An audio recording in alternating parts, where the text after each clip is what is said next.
They said bullets curved around him in the air. They whispered that he could melt into the mountain fog like a ghost, that he'd made a deal with the devil himself in some dark and lonely hollow. For years, the name Jacko Fraser was enough to make a child stop crying and a grown man bolt his door at night. The law called him a murderer. But the people who lived and died in these hills had another name for him: the White Devil. But how does a man become a monster? How does flesh and blood turn into a legend that haunts a landscape for 100 years? Today, we hunt for the truth behind the ghost story. To understand a man like Jacko Fraser, you first have to understand the world that made him. Imagine the Cumberland Mountains in the late 1800s on the jagged border of Virginia and Kentucky. This was a land forgotten by God and the government, a place of stunning beauty and breathtaking cruelty. The mists that clung to the hollows hid deep secrets, and the ancient hills had seen more than their share of blood and tears. The Civil War had ripped through these communities, leaving behind not just poverty, but a generation of men who had been taught that the fastest way to solve a problem was with a rifle. They came home to find their farms in ruins and their futures uncertain. The law, in this part of the world, was a distant rumor. A county sheriff might hold authority in the dusty courthouse square, but out in the winding creeks and isolated cabins, his power faded to nothing. Here, a different law held sway: the law of the clan. Family was everything. Your name was your flag. Your cousins were your army. An insult to one was an insult to all, and debts of honor were paid in blood. This was the era of the great feuds, like the Hatfields and McCoys, where violence was not just an outburst of anger, but a structured part of life, a grim inheritance passed down from father to son. This fierce loyalty was born of isolation. The dense forests and impassable ridges didn't just separate families from the outside world, they separated them from each other. Every farmstead was its own small kingdom, every cabin a fortress. Strangers were viewed with suspicion, and a man representing the government was seen as the biggest stranger of all. People here learned to rely on themselves, their kin, and their own judgment. But self-reliance couldn't always put food on the table. This was a world of grinding poverty. Families survived on what they could scratch from the rocky soil, what they could hunt in the deep woods, and what they could distill in a hidden still under the light of the moon. For a man with a quick trigger finger and no conscience, the desperation hanging in the air smelled like opportunity. It was into this boiling cauldron of pride, poverty, and clan justice that Jacko Fraser was born. The world he saw was not a place of laws and morals, but a battlefield for survival. The mountains were poised on a knife's edge, holding a fragile, violent peace. But that peace was about to be shattered, not by an invading army, but by a monster it had created in its own image. Long before the massacre that made him a legend, Jacko Fraser's name was already a poison whispered on the mountain wind. He didn't exist in a vacuum. His terror was fed by a network of lesser evils and silent supporters. Men like Henley Cox, his most notorious accomplice, were drawn to him like moths to a flame, lesser predators orbiting a greater one. And there were others, the small-time crooks who bought his stolen goods, the informants who'd trade a neighbor's whereabouts for a silver dollar or just to settle an old score. The Mullins clan, on the other hand, were the opposite of everything Jacko stood for. They were a large, well-respected family, a cornerstone of the community, which made them the perfect target for a man who wanted to prove that no one and nothing was safe. The deepest wounds in these mountains were often the oldest. Jacko himself was said to be a veteran of the Confederacy, a man who had seen the world burn and decided he liked the heat. He didn't come back from the war looking for peace. He came back carrying the war inside him, a personal battle against a world he felt had failed him. His grudge wasn't over a single plot of land or a stolen horse. His grudge was with humanity itself. He saw society as a sham, and he aimed to tear its mask off with violence. Of course, smaller, more personal grudges festered in every hollow. A card game that ended in a bitter accusation, a dispute over a property line that had been argued for generations, a family that got a little too prosperous for a neighbor's liking. These were the hidden fault lines running beneath the community. Jacko was a master at exploiting them. He understood the dark currents of envy and resentment that flowed beneath the surface of daily life, and he knew how to use them to his advantage, turning the quiet suspicions between neighbors into open fear. And so, the rumors began to spread, moving from cabin to cabin like a sickness in the air. At first, they were just unsettling stories. A peddler who was supposed to be heading through Pound Gap simply vanished. A farmer found his best mule gone, his tack shed emptied. A lone traveler would arrive at the next settlement pale and shaken, telling a story of being robbed on the trail by a man with eyes as cold and pale as a winter sky. None of these were big enough to bring the law down from the state capital, but they were carefully stacked, one on top of the other, building a foundation of dread. Every story, filtered through a dozen mouths around a dozen hearths, grew darker and more menacing. The whispers turned into a constant, low hum of anxiety that settled over the mountains. People began to look at the shadows a little longer. The sound of a horse at night was no longer a comfort, but a cause for alarm. The community was being slowly poisoned, not just by Jacko's deeds, but by the fear of what he might do next. The stage was being set for an act of violence so brutal it would turn whispered rumors into terrified screams. The year was 1892. For the Mullins clan, it was a day of prosperity.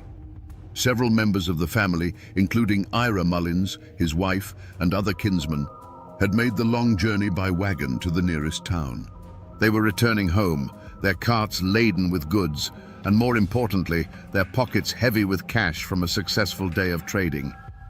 We're talking several $100s, a staggering fortune in those mountains, enough money to set a family up for a year, or to make a desperate man do the unthinkable.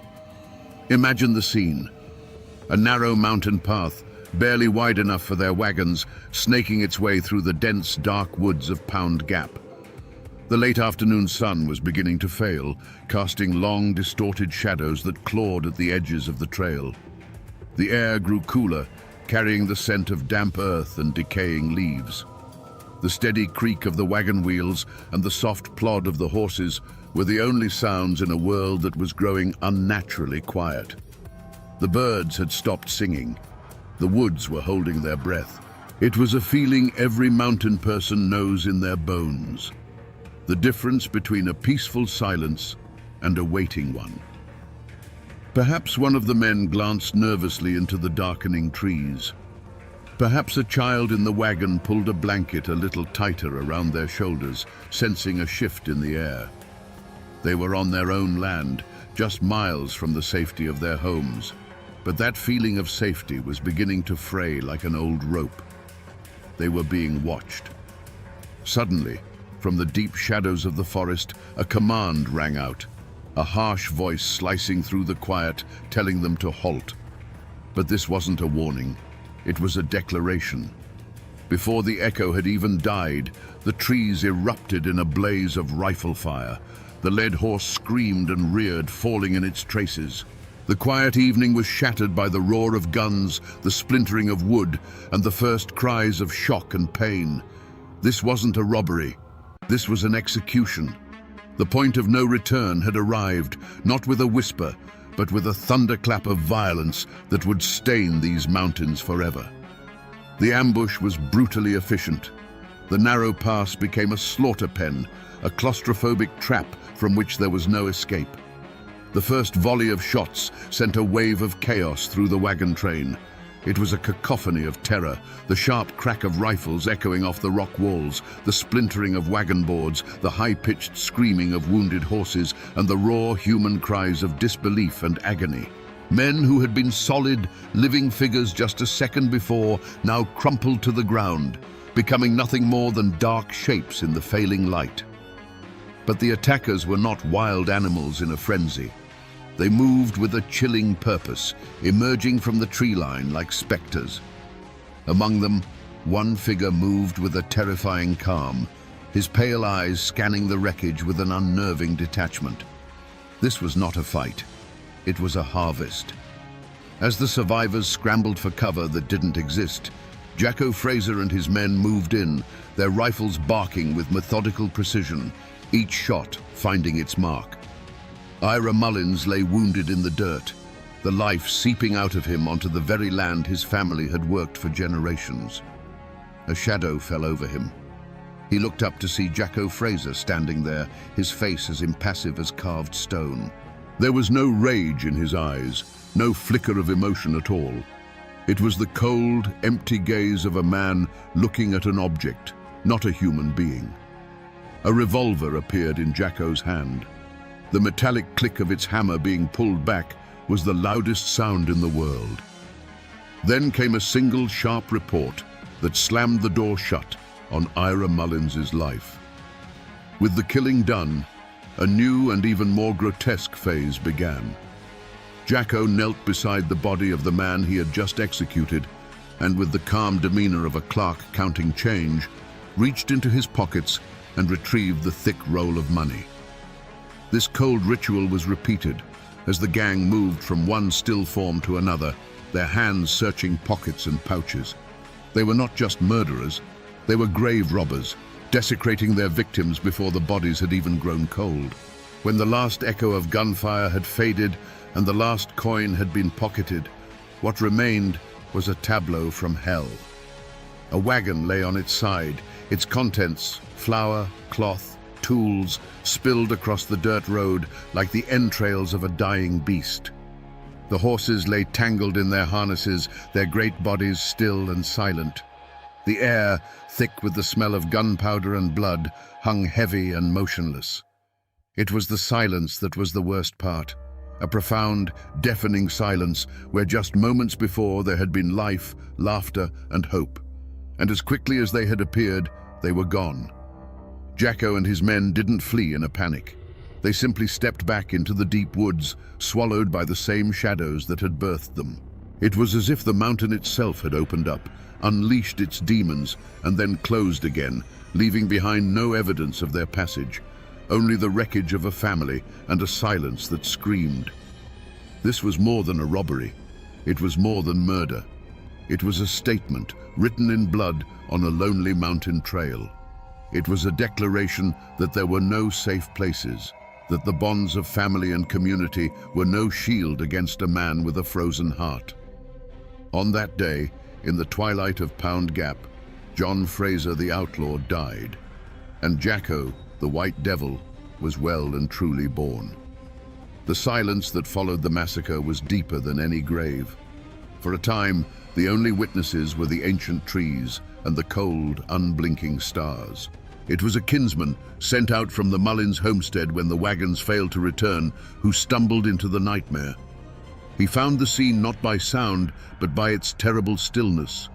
The dark, hulking shape of the overturned wagon, the pale glimmer of spilled flour on the ground looking like a dusting of snow, and then the bodies, scattered among the wreckage like fallen leaves, their stillness an affront to nature itself. The cry that broke from that man's throat was a sound of pure horror, an animal howl of grief that finally shattered the unholy calm. When the news reached the Mullins family, it was like a physical blow, a shock that left them gasping for air. But in the Appalachian heart, grief is a fast-burning fire that quickly turns to iron resolve. The women's wails of sorrow echoed through the hollows, a heartbreaking chorus for the dead. But the men's faces were a different kind of terrible. Their grief was silent, their eyes hard and cold, their hands resting on the stocks of the rifles that were never far from reach. They tenderly carried their dead home, but in their hearts, they were already carrying a vow of vengeance. News in the mountains travels not on wires, but on the wind, passed from cabin to cabin in hushed, urgent whispers. The story of the Pound Gap massacre spread like a plague of fear. It confirmed every dark suspicion, every campfire ghost story. The name Jacko Fraser was no longer just a name. It was a curse, the living embodiment of every settler's deepest fear, the fear of what lurked in the untamed wilderness just beyond the light of their lanterns. Doors were bolted earlier. Men took their rifles with them to plow the fields. The comfortable darkness of the mountains, once a familiar blanket, now felt like a shroud, filled with unseen, malevolent eyes. The sheer brutality of the attack was too much to be ignored, even by the distant and often indifferent hand of the law. The murders weren't just a crime, they were an insurrection against the very idea of society. The authorities in both Virginia and Kentucky, pressured by the influential families and a terrified populace, were finally prodded awake. A substantial reward was offered for the capture of Jacko Fraser and his gang, a fortune that could make a poor man rich for life. The notice was nailed to the courthouse doors and the sides of general stores, turning the ghost into a wanted man with a price on his head. The bodies of the Mullins family were laid to rest in the cold mountain earth, but their story refused to be buried. The massacre became a line drawn in the dirt. On one side was the world of families, faith, and hard work. On the other was Jacko Fraser. He was no longer just an outlaw. He was the White Devil, a figure of folklore born from a real-world atrocity. The hunt was now not just a matter of law, but a crusade. The question was, how do you hunt a man who is already a ghost?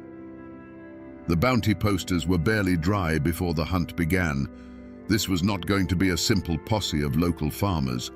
The states of Virginia and Kentucky marshaled their forces, calling in the best they had. They hired professional detectives from the famed Baldwin Felts agency, outsiders with city methods and a reputation for ruthlessness. But the man chosen to lead the hunt was a legend in his own right, Marshal Big Ed Hall.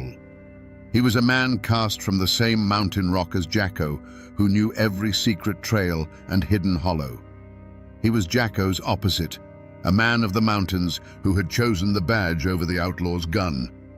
And alongside the lawmen and hired guns rode men with faces like stone. They were the kin of the murdered Mullins family. They weren't there for the reward money. They were there to settle a family score, and their justice wasn't written in any law book. Hunting Jacko Fraser in the Cumberland Mountains was like trying to catch a whisper in the wind. He was in his element, a predator on his home ground. The very landscape that the posse found so punishing was his greatest ally. The mountains that had cradled him now conspired to hide him. For weeks, they combed the ridges and ravines, a grueling ordeal of cold nights and false trails. The posse would find the embers of a campfire still warm, or a footprint in the mud of a creek bed, only to have the trail vanish into thin air. It was as if Jacko could simply dissolve into the mist. The mountains that had once been a home to the posse members had now become a deadly labyrinth, and in its center lurked a monster who knew every turn. The posse grew weary, their resolve frayed by frustration and the constant, unnerving feeling of being watched. They knew Jacko was out there, seeing them long before they saw him. Every rustle in the undergrowth could be an ambush, every shadowy rock formation a sniper's nest. But in the end, it wasn't a tracker's skill or a detective's logic that cornered the White Devil. It was human weakness. A name was whispered to the lawmen, an informant, tempted by the life-changing reward or simply terrified into submission, gave up Jacko's hiding place. The mountain's code of silence had finally been broken by the one thing stronger than loyalty: fear. The tip-off led them to a lonely, isolated cabin near the Kentucky border. They surrounded it in the dead of night, a ring of steel closing in under a moonless sky. As the first grey light of dawn touched the peaks, Big Ed Hall gave the signal. The quiet morning was torn apart by a final desperate volley of gunfire as Jacko tried to fight his way out. But it was hopeless. He was one man against a small army. When they dragged him out into the light, blinking and bloodied, the posse members steeled themselves, expecting to see a demon. Instead, they saw a man. His clothes were ragged, his body weary from weeks on the run, but his eyes His eyes were the same. In their icy depths, there was no fear, no regret, not even anger. There was only a profound, chilling emptiness, and the bottomless exhaustion of a man who knows his road has come to an end. For the lawmen, it was the end of a manhunt. But for the Mullins kin who stood there, watching the man who had destroyed their world, the look in their eyes said that true justice had not yet begun. The arrest of the White Devil was a sensation. His trial in Wise, Virginia, was a pilgrimage. People came from 3 states, on foot, on horseback, and in wagons, clogging the dusty streets of the small county seat. They weren't there to see justice done. They were there to see the monster in a cage. The courthouse stood under the watchful eye of armed guards, its lawn transformed into a sprawling camp of onlookers. The air buzzed with a carnival-like energy, a strange mix of grim satisfaction and morbid curiosity. This wasn't a legal proceeding, it was a public exorcism. Inside the courtroom, the air was thick enough to choke on. Every bench was crammed, with men standing shoulder to shoulder along the walls.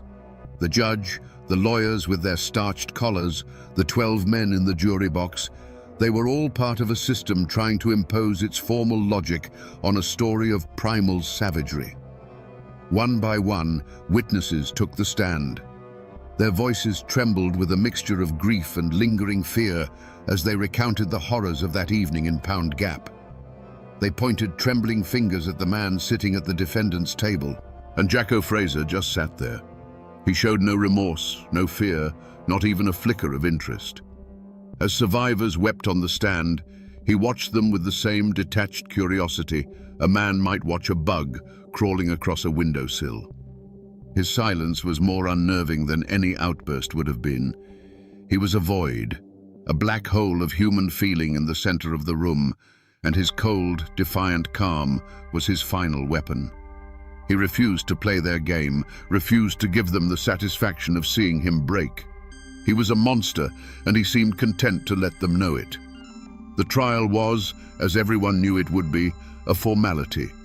The evidence was absolute, the testimony unshakable. When the jury filed back in, their faces were grim and set. The foreman didn't need to clear his throat. His voice was steady and clear as he pronounced the single word that everyone had come to hear: guilty. A collective sigh, a wave of relief and whispered approval washed over the courtroom. The judge, his voice heavy with the weight of his duty, sentenced John Jacko Fraser to be hanged by the neck until he was dead. The law of men had spoken. But as the crowd spilled back out into the sunlight, a question hung in the air, unspoken but felt by every person who called these mountains home. Was this justice? A clean, quick, state-sanctioned death on a gallows? Did that truly pay the debt for the ambush in Pound Gap, for the cold-blooded murder of men in front of their families? The law had delivered a verdict, a neat and tidy conclusion. But the justice of the mountains, the old law of blood for blood, demanded something more. It demanded an ending as brutal as the beginning. The court had provided a legal answer, but the people were still waiting for a final moral one.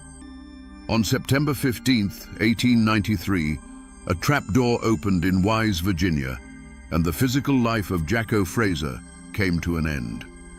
They say a great sigh of relief swept through the crowd, as if a poison had finally been purged from the air. He was buried in an unmarked grave, a common fate for notorious outlaws, to prevent his final resting place from becoming either a shrine or a site of desecration. The earth simply swallowed its monster, leaving no stone to mark his passage. The man was gone, but his ghost was just beginning to walk. The story of the Mullins family did not end in that dusty pass. They buried their dead, mourned their losses, and did what mountain people have always done: they endured. Their family line continued, a testament to a resilience far stronger than Jacko's nihilistic rage. Today, their descendants still live in those hills, carrying the memory of the massacre not as a chilling legend, but as a deep and painful part of their family history. Their names are carved in stone in old family cemeteries, the date of their death a permanent, silent, and defiant answer to the violence that tried to erase them. The world has changed dramatically since that bloody evening. A modern highway, US Route 23, now carves a smooth paved path through Pound Gap. You can drive through the very spot where the ambush happened at 70 miles an hour, listening to the radio, your mind a million miles away. But if you pull over to the side of the road, cut the engine and listen, the modern world falls away. The woods are just as deep, the shadows just as long. In the quiet, you can almost feel the weight of that terrible silence from so long ago. The old courthouse in Wise still stands, a brick-and-mortar witness that has held the story within its walls for over a century. And of course, there is the legend of the treasure. Like all famous outlaws, Jacko was rumored to have stashed his ill-gotten fortune, thousands of dollars in gold and silver coin, somewhere in the labyrinthine caves and crevices of the Cumberland Mountains. For decades after his death, treasure hunters, armed with old maps and older rumors, dug into the hillsides, chasing the ghost's promise of cursed gold.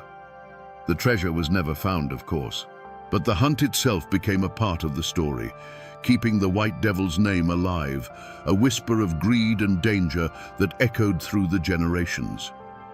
Most people have forgotten the facts of the case. The official records are yellowed and brittle, gathering dust in courthouse archives. But the mountains have a long memory. The name Jacko Fraser still surfaces from time too in these parts, a dark ballad told around a late-night fire.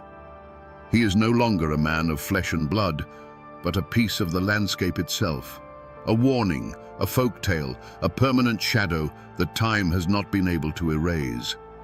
So we return to the question we asked at the very beginning. How does a man become a monster? The story of Jacko Fraser gives us a chilling answer.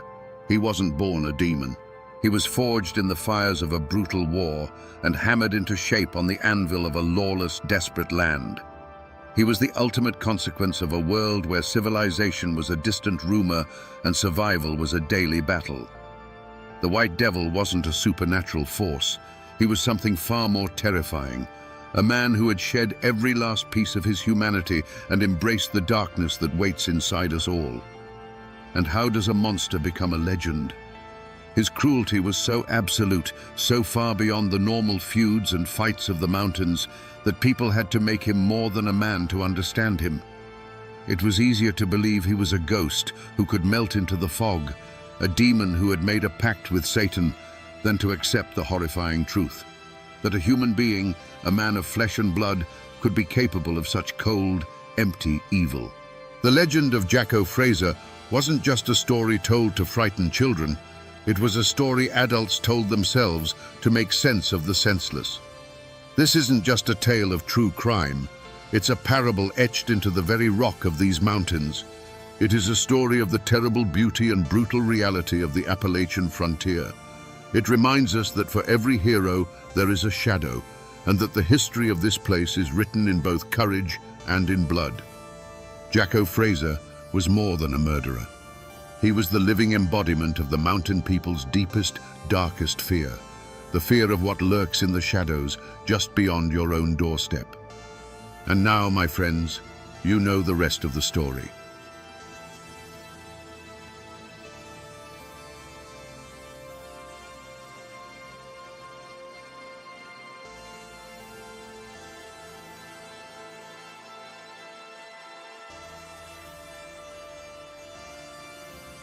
The first thing you would have noticed wasn't the sight, it was the smell.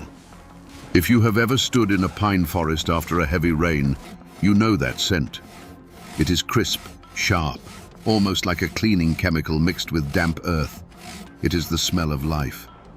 But on this particular morning, in the deep hollows of Kentucky, that clean pine scent was losing a war against something much heavier, something copper-like. The thick metallic stench of iron that had been spilled by the gallon. It is dawn. The mist is clinging to the valley floor, swirling around the trunks of trees that are wider than a wagon wheel. From a distance, the scene looks almost peaceful. A cluster of rough-hewn log cabins, smoke rising gently from a chimney. The sounds of the waking forest, a jaybird screeching, the rustle of wind in the canopy. But if you stepped closer, the illusion would shatter. Because the mud between the cabins isn't brown, it is a churning, slushy red. There is an axe embedded in the doorframe of the main office, but there is no woodcutter holding it. There is a boot lying in the middle of the path, and the terrifying part is that the laces are still tied tight, as if the foot inside it simply vanished or was dragged away. This is not a battlefield from the Civil War. That ended 20 years ago. This isn't the site of a train wreck. This is a workplace. Welcome to 1887. Welcome to the edge of the known world. In the late 19th century, the American logging camp was the engine room of the nation. It was where the raw material for your great-grandfather's house, his furniture, and his coffin came from. It was a place of immense physical power, where men with arms like hydraulic pistons turned chaos into commerce. But on this morning, the commerce had stopped. The silence that hangs over this camp is heavy. It is the kind of silence that screams. Inside the main cabin, the chief, the man who ran this operation with an iron fist just 24 hours ago, is no longer giving orders. He is lying amidst the wreckage of his own command post. The furniture is splintered. The ledger books, usually kept in immaculate rows, are scattered across the floor, their pages soaking up the fluids of the men who wrote in them. What happened here? It wasn't a bear attack. The wounds are too precise for that. It wasn't a raid by bandits looking for gold, because there was no gold here to steal. This was something far more personal and far more terrifying. You see, usually when we talk about history, we talk about the big events, the wars, the treaties, the elections. We look at the timeline from a bird's eye view. But today, we are going to drop down into the mud. We are going to look at what happens when a group of men are pushed to the absolute limit of their sanity, miles away from the nearest sheriff, locked together in a green prison of their own making. They say the trees in Kentucky have deep roots, that they hold the soil together against the floods and the landslides. But in 1887, those roots drank something other than rain.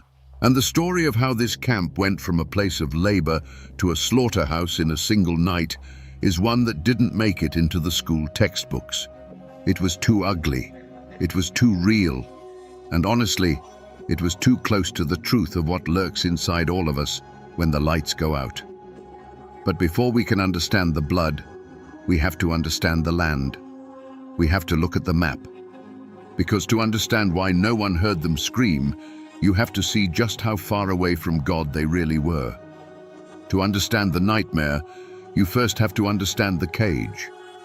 When we think of Kentucky today, we might think of rolling bluegrass hills, horse farms, or maybe the suburbs of Louisville. We think of a place that is tamed, a place mapped by satellites and crossed by asphalt highways. But the Kentucky of 1887 was a different planet. Specifically, the Appalachian region in the eastern part of the state. This was not farmland. This was the Black Forest of America. We are talking about virgin timber, trees that had been growing since before Columbus landed in the Caribbean. White oaks, poplars, and chestnuts that stood over 100 feet tall. Their trunks were so thick that 3 grown men holding hands couldn't circle them. And they grew so close together that in some hollows, the sun didn't touch the ground even at high noon. It was a world of perpetual twilight. If you look at a map from that era, you see vast blank spaces. No towns, no roads, just the squiggle of a creek or the jagged line of a ridge. To get to the lumber camp we are talking about today, you didn't just hop in a car. You took a train to the end of the line, then you hired a mule, and then, when the mule couldn't go any further, you walked. For days. The isolation wasn't just physical, it was absolute. There were no cell phones to check the news, no radios to hear a friendly voice. If you got sick out here, you either got better or you died. If you broke your leg, it was a life sentence. The nearest doctor was a 3-day ride through terrain that would kill a horse. To the wealthy investors sitting in their clubs in New York or Chicago, looking at photographs of this timber, this place looked like a gold mine. It was resources waiting to be harvested. To the poets and the painters, it looked like paradise, a pristine, untouched Eden. But to the men inside, it was a cage with no bars, only miles of crushing wilderness. Imagine that feeling. You are surrounded by beauty, yes, but that beauty is indifferent to you. The mountains don't care if you are cold. The river doesn't care if you drown. And after a week, or a month, or 6 months of seeing nothing but tree bark and mud, the walls start to close in. Psychologists today talk about sensory deprivation or the effects of confinement on the human mind. We see it in prisoners in solitary confinement. We see it in researchers in Antarctica. The mind needs variety. It needs stimulation. When you strip that away and replace it with the repetitive, back-breaking monotony of swinging an axe against a wall of wood that never seems to end, the mind starts to eat itself. The silence of the woods is not quiet. It's loud. It amplifies your own thoughts. It amplifies your grievances. Small annoyances, the way a man chews his tobacco, the way the foreman looks at you, the draft in the cabin, stop being annoyances. They become obsessions. In this camp, 40 men were living on top of each other in rough-built shanties. They slept in bunks filled with straw and lice. They smelled of unwashed wool and sweat. And outside that thin wooden wall was the dark, infinite forest, pressing in on all sides. There was no escape. The only way out was to work your contract, get your money, and walk back to civilization. But what happens when the one thing keeping you sane, the promise of that money, starts to slip away? What happens when the cage door locks and you realize the key is in the pocket of a man who doesn't respect you? To answer that, we have to look at the prisoners of this green hell. Who were they? Who signs up for a job that breaks your back for pennies a day? They were known as timber beasts. That wasn't an insult thrown at them by the newspapers. It was a badge of honor they wore themselves. Because to survive this work, you had to be something more than a man. You had to be part machine, part animal. The workforce of a Kentucky logging camp in the 1880s was a motley collection of humanity's drift. The Civil War had ended only 22 years prior. Many of the older men in the camp were veterans. They had seen the horrors of Shiloh or Antietam. They carried shrapnel in their legs and ghosts in their heads. They were men who had learned that life was cheap and that violence was a valid way to solve a problem. Then you had the immigrants, Irish, Swedish, German. Men who had crossed an ocean with nothing but the clothes on their backs, chasing the American dream, only to find themselves hacking at trees in a language they barely understood. And finally, the locals, the mountain men. People who had been born in the shadow of these peaks, who knew the woods better than they knew the Bible. But despite their differences, the camp ground them all down into the same shape. The work was brutal in a way that is hard for us to comprehend today. We have chainsaws, we have heavy machinery, we have OSHA regulations. They had nothing but muscle and physics. A standard day began at 4 a.m. Breakfast was a heavy, greasy affair.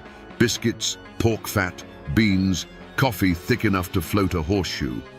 By 5 a.m., they were in the woods. Imagine cutting down a tree the size of a lighthouse using only a handsaw. 2 men, one on each end of a 7-foot steel blade known as a misery whip. Pull, push, pull, push. For 12 hours. Your shoulders burn, your hands blister, then calloused, then bleed, then calloused again, until they feel like leather gloves. And the danger was constant. These trees weighed tons. When they fell, they didn't just tip over nicely. They crashed. They shattered other trees. Branches the size of telephone poles would snap off and come rocketing down. They called them widowmakers for a reason. If you were standing in the wrong spot, you didn't just get hurt. You were erased. Men were crushed. Men were decapitated by snapping cables. Men lost feet to slipping axe heads. And if you got hurt, you were fired. There was no workers' compensation. There was no sick leave. If you couldn't swing the axe, you were dead weight. This created a specific type of psychology, a hardness. You couldn't afford to be soft. You couldn't afford to care too much. You worked, you ate, you slept, and you prayed you didn't die. But there was a glue that held this volatile mix of men together. It wasn't friendship, necessarily, and it certainly wasn't loyalty to the company. It was the paycheck. They were enduring this hell for a reason. $1.50 to $2 a day. That sounds like a joke to us, but in 1887, $1 a day was a living wage. A season in the woods could mean paying off the farm back home. It could mean buying a wedding ring. It could mean a fresh start in the West. Every swing of the axe was an investment in the future. They were banking their sweat, expecting a return. They trusted the system. They trusted that if they did the work, they would get the reward. It's the fundamental social contract of civilization, labor for capital. But in this camp, there was a middleman between the labor and the capital. A man who sat in the warm office while they froze in the woods. A man who held the ledger and, more importantly, held the keys to the company's store. And this man, well, let's just say he didn't see these workers as partners. He saw them as assets, and depreciating ones at that. There is an old song made famous by Tennessee Ernie Ford. You probably know the chorus. St. Peter, don't you call me 'cause I can't go. I owe my soul to the company store. We tap our feet to it. It's a catchy tune. But the reality behind those lyrics was a system of economic entrapment so effective it was practically slavery by another name. Here is how it worked. The logging camp was an island. As we established, it was miles from the nearest town. That meant you couldn't just pop down to the local market to buy tobacco or new boots or a bar of soap. You had to buy it from the camp, and the camp had a store. This store was run by the company and overseen by the camp chief. And since they had a monopoly, literally the only shop within a 3-day walk, they could set the prices. Need a new pair of boots because yours rotted off your feet in the mud? That will be $5. In town, they might cost $2. But you are not in town. You are here. Want a tin of tobacco to calm your nerves after a near-death experience with a falling oak? That's double the market rate. But here is the catch. You didn't pay with cash. You didn't have any cash. You were working on credit. The cost of your purchases was deducted from your future wages. The chief would open the big leather-bound ledger, find your name, and scribble a number in the debit column. It sounds convenient, but it was a trap. Many of these men arrived at the camp already in debt. The company had paid for their train ticket. The company had paid for their tools. So before they even swung an axe for the first time, they were already in the hole. Week after week, they worked. Week after week, they bought necessities. And week after week, the chief tallied the numbers. The camp chief in this story is a figure who has been largely lost to history, reduced to a title. We don't know if he was inherently evil or just a bureaucrat doing his job. But to the men, he was a dictator. He lived in the main cabin, which was slightly better built than the others. He ate better food. He wore clean clothes. While the men were covered in sap and mud, he smelled of paper and ink.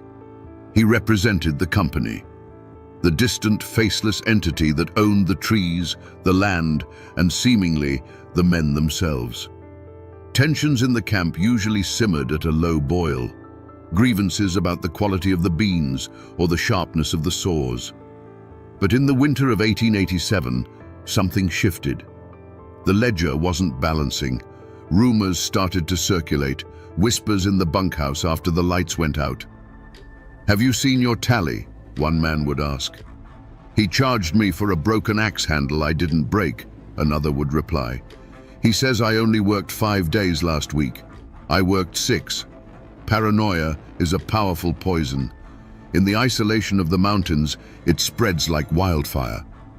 The men began to suspect that the game was rigged, that no matter how hard they worked, the debt column was growing faster than the credit column. They weren't just working for free, They were paying for the privilege of breaking their backs. And then the rumor changed. It stopped being about small errors. It became something much more dangerous. The rumor was that the company was broke, that the payroll train wasn't coming, that the chief was hoarding what little cash was left, planning to pack up and leave them stranded in the winter with nothing to show for months of labor but broken bodies and empty pockets. This wasn't just unfairness anymore, this was theft. This was survival. And when you back a timber beast into a corner and threaten to take the food out of his mouth, he doesn't hire a lawyer. He reaches for the nearest sharp object. The spark that lit the fuse wasn't a speech. It wasn't a grand declaration of war. It was a piece of paper.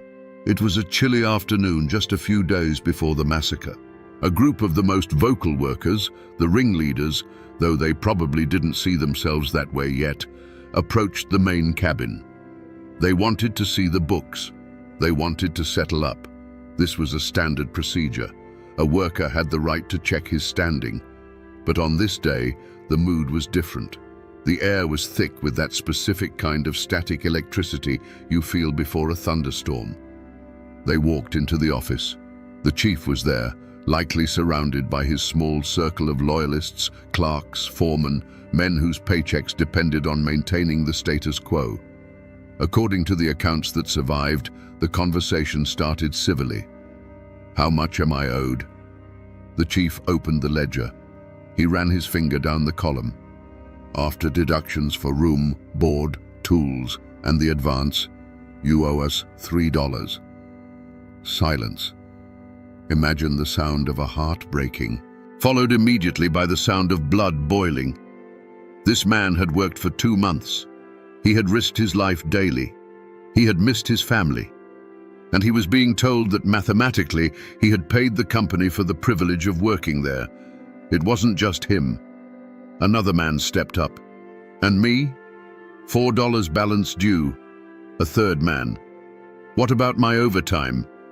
"Not recorded. You didn't meet the quota." It wasn't a fortune they were fighting for. The total amounts in dispute, adjusted for inflation, would be a few $100s today. It was barely enough to buy a train ticket. But when you have nothing, barely enough becomes everything. It becomes the difference between going home a hero and going home a beggar. The men left the office. They didn't shout. They didn't flip the table. Not yet. They went back to the bunkhouses. And that is where the poison truly set in. If you have ever been in a toxic workplace, you know how these conversations go. But imagine there is no HR department. Imagine there is no home to go to at 5 p.m. You are stuck there with the people who are just as angry as you are. The bunkhouse became a pressure cooker. The men sat on their bunks, sharpening their tools. The rhythmic sound of a whetstone on steel, shk, shk, shk, became the soundtrack of the evening. "He's lying," someone said. "He's pocketing the difference," said another. "He thinks we're stupid. He thinks because we can't read his fancy writing we can't count." The narrative shifted. The chief wasn't just a boss anymore. He was a thief, a villain, a monster who was stealing the food from their children's mouths. And the chief? He made a fatal error. He underestimated them. He assumed that because he had the authority and the ledger and the backing of the company, he was safe. He assumed these men were just dumb labor. He didn't realize he was sitting on a pile of dynamite and he had just lit a match. He sent word that anyone who wasn't satisfied could leave. But they couldn't leave. Leaving meant walking 50 miles with no money and no food. They were trapped. So the logic of the desperate took over. If the law won't help us, we make our own law. If the ledger says we are broke, we burn the ledger. If the chief stands in our way, well, the plan wasn't written down. It wasn't voted on. It emerged organically from the rage. It was a collective understanding that spread through the camp like a virus. Tomorrow night, we take what is ours. The sun sets early in the mountains. By 4:30 p.m., the hollow is already plunged into shadow. The temperature drops like a stone. On the evening of the massacre, the weather turned. A cold drizzle began to fall, turning the dirt paths of the camp into a slick, freezing mud. It was the kind of weather that drives men indoors, huddled around the cast-iron stoves, seeking warmth. If you were a bird flying over the camp that night, you would have seen the glow of oil lamps in the windows. You would have seen the smoke curling from the chimneys. It looked domestic. It looked normal. But inside the bunkhouses, the routine had broken. Usually the evenings were filled with noise, men playing cards, playing the fiddle, telling tall tales, mending their clothes. Tonight, the fiddle was in its case. The cards were in the box. The men were waiting. There is a psychological phenomenon called group polarization. When a group of like-minded people discuss a grievance, their views don't just stay the same, they become more extreme. The angry man becomes furious, the violent man becomes murderous, and the hesitant man, he gets swept along, afraid to be the only one standing still when the wave crashes.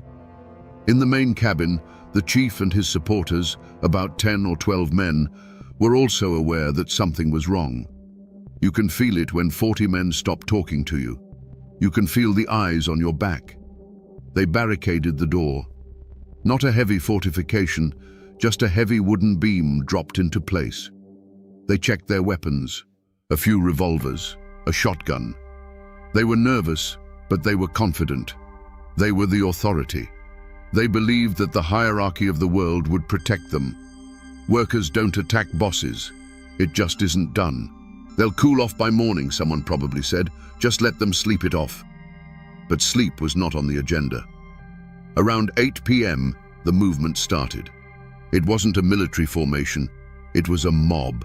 A dark, amorphous shape moving through the rain.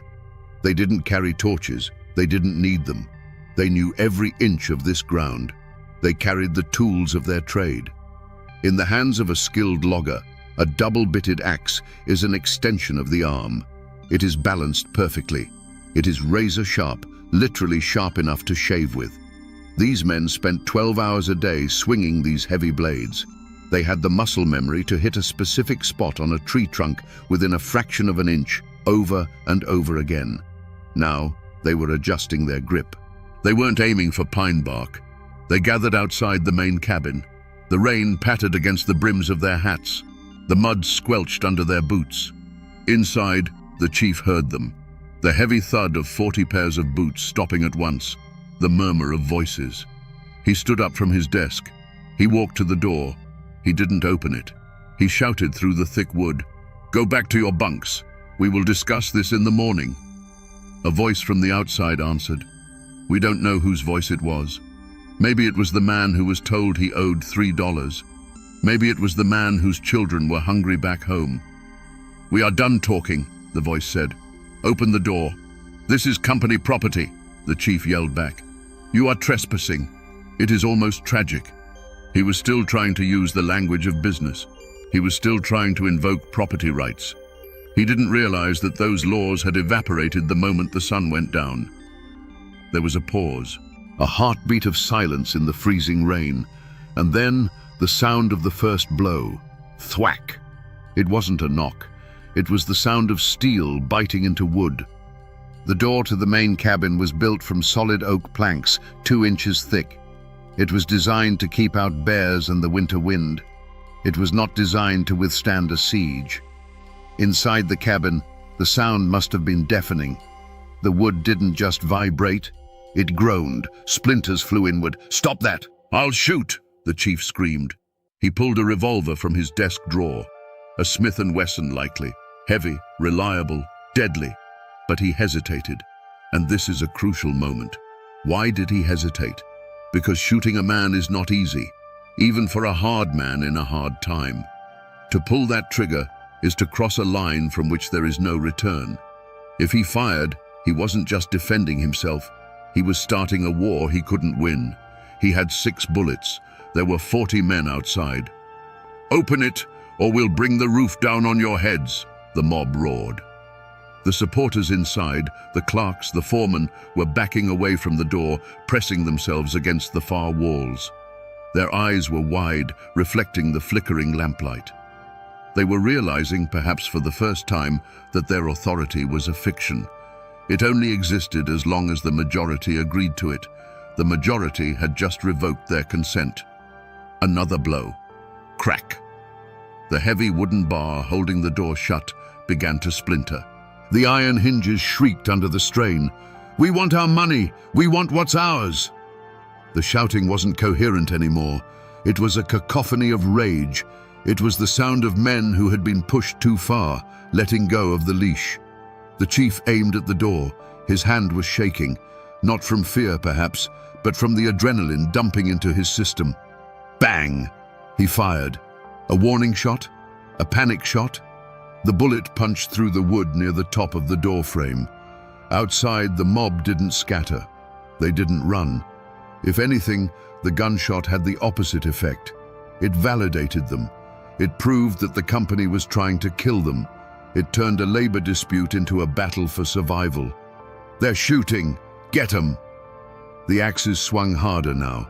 Not just one man, but 3 or 4, hacking at the door, the window frames, the walls themselves. The cabin was being dismantled from the outside in. Imagine the terror of those inside. The walls that protected you are literally being chopped away. The sanctuary is becoming a coffin. The door gave way with a sickening crunch. It fell inward, hanging by one twisted hinge. For a second, there was a stillness, a tableau. On one side, the dark, rain-soaked figures of the workers, their breath steaming in the cold air, axes raised like executioners. On the other side, the chief and his men, bathed in the warm yellow light of the oil lamps, holding their feeble guns. It was the collision of two worlds, the haves and the have-nots, the managers and the managed. And then, a man from the mob stepped over the threshold. He didn't say a word. He just raised his axe. The chief fired again. The muzzle flash illuminated the room for a split second. The man stumbled, but he didn't fall. The mob surged forward like a dam breaking. The time for talking was over. The time for the ledger was over. Now it was time for the iron.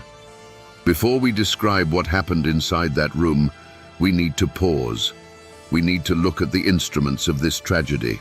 In a modern crime scene, you expect to find 9mm casings, maybe a knife. In 1887, the weapons were agricultural, and that makes them infinitely more horrifying. The primary weapon was the double-bitted axe. This is a tool that weighs about 3 to 5 pounds. The head is solid steel. One side is ground to a razor edge for felling, cutting across the grain. The other side is slightly thicker, used for limbing, chopping through knots and branches. When swung by a man who does this for a living, the tip of that axe is traveling at over 50 miles per hour. The force at the point of impact is tremendous. An axe is designed to split oak. It is designed to shatter the density of hardwood that has stood for centuries. It does not distinguish between wood and bone. A skull offers about as much resistance to a logging axe as a melon offers to a sledgehammer. Then there were the knives. Every logger carried a belt knife. These weren't pocket knives. These were tools used for skinning game, cutting rope, eating dinner. Fixed blades, carbon steel, honed on the same stones as the axes. And the guns. The firearms of this era were not the precision instruments we have today. They were heavy, black powder beasts. When you fired a revolver in a closed room in 1887, you didn't just get a bullet. You got a cloud of sulfurous smoke that instantly blinded everyone. The fog of war wasn't a metaphor here. It was literal. After the second or third shot, visibility in that cabin would have dropped to 0. The lamps were likely knocked over or extinguished in the scuffle. So, imagine this fight. Pitch darkness. The air filled with choking, stinging smoke. The smell of unwashed bodies, fear, and gunpowder. And in that blackness, the sound of axes whistling through the air. You couldn't see who you were hitting. You couldn't see if it was the chief, or a friend, or your own brother. You just swung. You swung because if you stopped, the next blow might land on you. It became a frenzy, a meat grinder. The forensic reconstruction of 19th century massacres is difficult because the pathology reports were primitive, but accounts from similar events describe wounds that are hard to even read about. Severed limbs, crushed rib cages, men shot at point-blank range, the powder burns tattooing their skin. This wasn't a duel, it wasn't a shootout at high noon, it was a butchery in a closet. The energy released in that room was primal. It was the release of months of repressed anger, exhaustion, and humiliation. They weren't just attacking a person, they were attacking the source of their misery. They were trying to chop their way out of the trap. But in the dark, with adrenaline pumping, precision is the first thing to go, and chaos takes the wheel. The battle for the main cabin lasted maybe 5 minutes, but for those inside, it must have felt like a lifetime. The mob poured through the broken door like water rushing into a sinking ship. The room was small, maybe 20 by 20 feet. Suddenly, it held 30 screaming men. The chief had retreated behind his heavy oak desk. He fired blindly into the mass of bodies. One man went down, clutching his shoulder. Another dropped to his knees, screaming. But the momentum was unstoppable. The desk, the symbol of his authority, the altar of the ledger, was overturned. It crashed against the wall, spilling ink and papers everywhere. The chief was swarmed.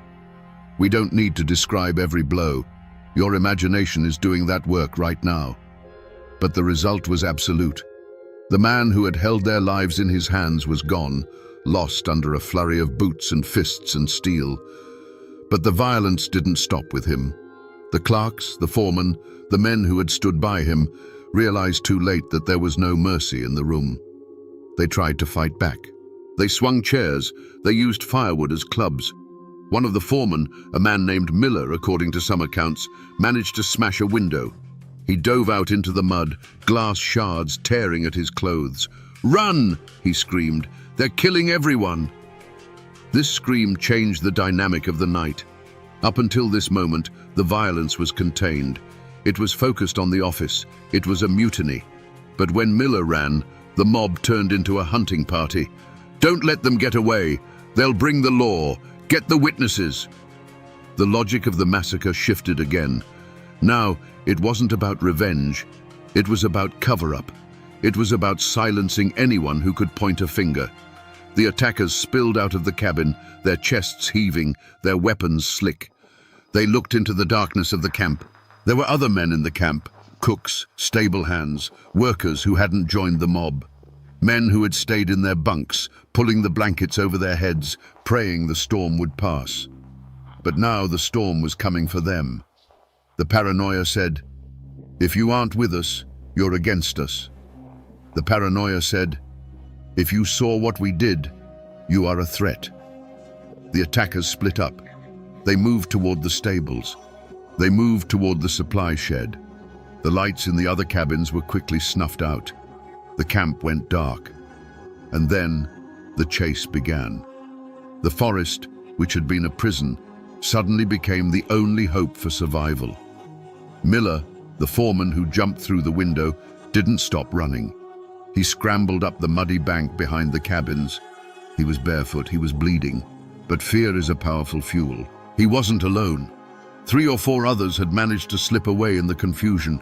They scattered like quail. But running in a Kentucky forest at night is not like running on a track. It is a nightmare of obstacles. Roots snag your ankles.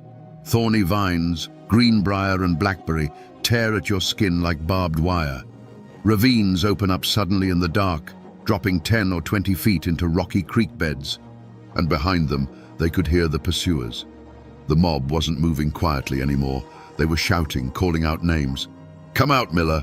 We just want to talk." There's nowhere to go. It is a terrifying psychological game. To be hunted by men you worked with just yesterday. Men whose names you know. Men whose families you asked about. Miller hid in a hollowed-out chestnut stump. He pressed himself into the rotting wood, holding his breath. He could hear the heavy footsteps squelching in the mud just yards away. He could hear the heavy breathing of a man standing right there, axe in hand, listening. The darkness was total. The rain masked the sound of breathing, but it also masked the sound of the approach. Imagine the sensory deprivation. You can't see. You can't trust your ears. You are cold, wet, and convinced that the next second will be your last. Somewhere to the east, a gunshot echoed. A scream cut short. They had found someone. The realization hit the survivors. This wasn't just a beating. This was an extermination. The mob had crossed the Rubicon. They knew that if one witness survived to reach the town, they would all hang. The only safety lay in total silence. So they hunted. They checked the stables. They poked their pitchforks into the haylofts. They checked the tool sheds. For an hour, the woods were alive with this deadly game of hide and seek. But eventually, the adrenaline of the attackers began to fade. The cold rain soaked through their rage. The sheer physical exhaustion of the day, combined with the explosion of violence, took its toll. The shouting died down. The footsteps became less frequent. The woods returned to their natural state, silent, indifferent, vast. Miller stayed in that stump for hours. He didn't move until his muscles cramped. He didn't move until the grey light of dawn began to filter through the canopy. He was alive, but he was alone, and he was miles from help. There is a specific kind of hangover that comes after extreme violence. It isn't caused by alcohol. It is a chemical crash. For an hour, the men of the mob were running on pure cortisol and norepinephrine. They were gods of vengeance. They felt no cold, no pain, no fear, but physiology always collects its debt. As the fires in the stoves burned down to embers, the reality of the situation began to settle over the camp like a shroud. The men retreated back to the bunkhouses, not to celebrate. There were no cheers. There were no toasts. They sat on the edges of their bunks, staring at their hands. Hands that were stained dark. Hands that were trembling uncontrollably. "What did we do?" someone whispered. "We had to," another replied, but his voice lacked conviction. "He was going to starve us. But we killed him. We killed them." The justification, the righteous anger, was starting to crumble under the weight of the corpse in the main cabin. Adrenaline masks pain, but adrenaline eventually fades. And then, the reality sets in. One worker looked down and realized his own leg was gashed open. He hadn't even felt it happen. Another was nursing a broken hand. The physical toll was emerging, but the psychological toll was heavier. They were now murderers. In the eyes of the law, in the eyes of God, and perhaps most terrifyingly, in the eyes of each other. A strange dynamic began to form. They were bound together now by a blood pact they hadn't signed. They couldn't leave. They couldn't turn each other in. They were stuck in this room with these people forever. The trust was gone. If he could kill the chief with an axe, could he kill me to keep me quiet? Paranoia returned, but this time it was different. It wasn't directed at the boss. It was directed inward. Outside, the rain turned to snow. The temperature plummeted. The bodies lay where they fell, in the mud, in the office, in the brush. The camp, usually a place of snoring and shifting bodies, was wide awake. 40 men lying in the dark, listening to the wind, replaying the last hour in their heads. Every creak of the wood sounded like a sheriff's footstep. Every howl of a wolf sounded like a scream. They knew the morning would come. They knew the sun would rise and illuminate what they had done. The darkness had been their accomplice, hiding the details. The light would be their judge. They waited, and the silence of the Kentucky mountains, usually so peaceful, felt like the holding cell of a death row. Dawn in the mountains is usually beautiful. The sun hits the peaks first, turning the mist into a glowing gold river. But on the morning of the aftermath, the sun didn't bring warmth. It brought clarity, and clarity was the last thing these men wanted. As the light crept into the valley, the full extent of the horror was revealed. The main cabin was a ruin. The door was gone. The windows were shattered. Inside, it looked less like a room and more like a slaughterhouse floor. The ledger, the object of all that rage, was found trampled into the bloody floorboards, its pages torn and soaked. The chief's body was moved, not out of respect, but out of necessity. They wrapped him in a canvas tarp. It was a grim task. The men who did it didn't look at his face. They couldn't. Outside, the rain had washed some of the blood into the soil, but the mud was still stained a rusty brown. There were deep gouges in the door frames where axes had missed their marks. There were shell casings glinting in the dirt. The camp was silent. The steam donkey engine was cold. The horses in the stable were restless, sensing the death in the air. The workers emerged from the bunkhouses like ghosts. They moved slowly. They didn't make eye contact. What do you do the morning after a mutiny? Do you go to work? Do you pick up the axe, the same axe you used as a weapon last night, and go back to chopping trees? It seems insane, but that is exactly what some of them did. Habit is a powerful thing, and denial is even stronger. A few men actually walked toward the tree line, tools in hand. Maybe they thought if they just kept working, they could pretend it didn't happen. Maybe they thought if they looked busy, the consequences wouldn't find them. But most just wandered aimlessly. They were waiting. They knew Miller had escaped. They knew he was out there, and they knew what that meant. The clock was ticking. It wasn't a question of if the law would come. It was a question of when. They started to pack, not in a panic, but with a strange, lethargic resignation. They stuffed their few belongings into sacks, a spare shirt, a tin cup, a picture of a wife they might never see again. Some slipped away into the woods, hoping to disappear before the sheriff arrived. They chose the fugitive life. Others stayed. Perhaps they felt they had nowhere to go.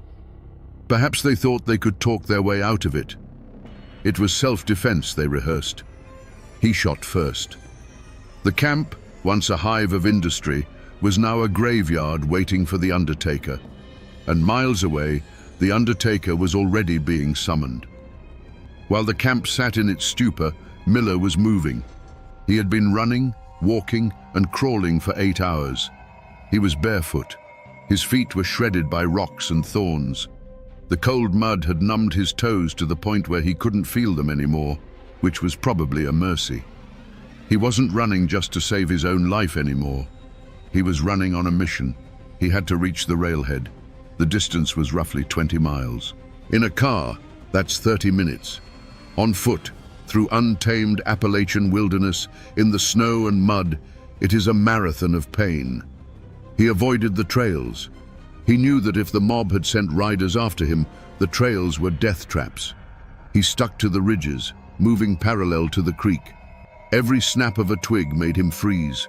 Every shadow looked like a man with an axe. He was hallucinating from exhaustion.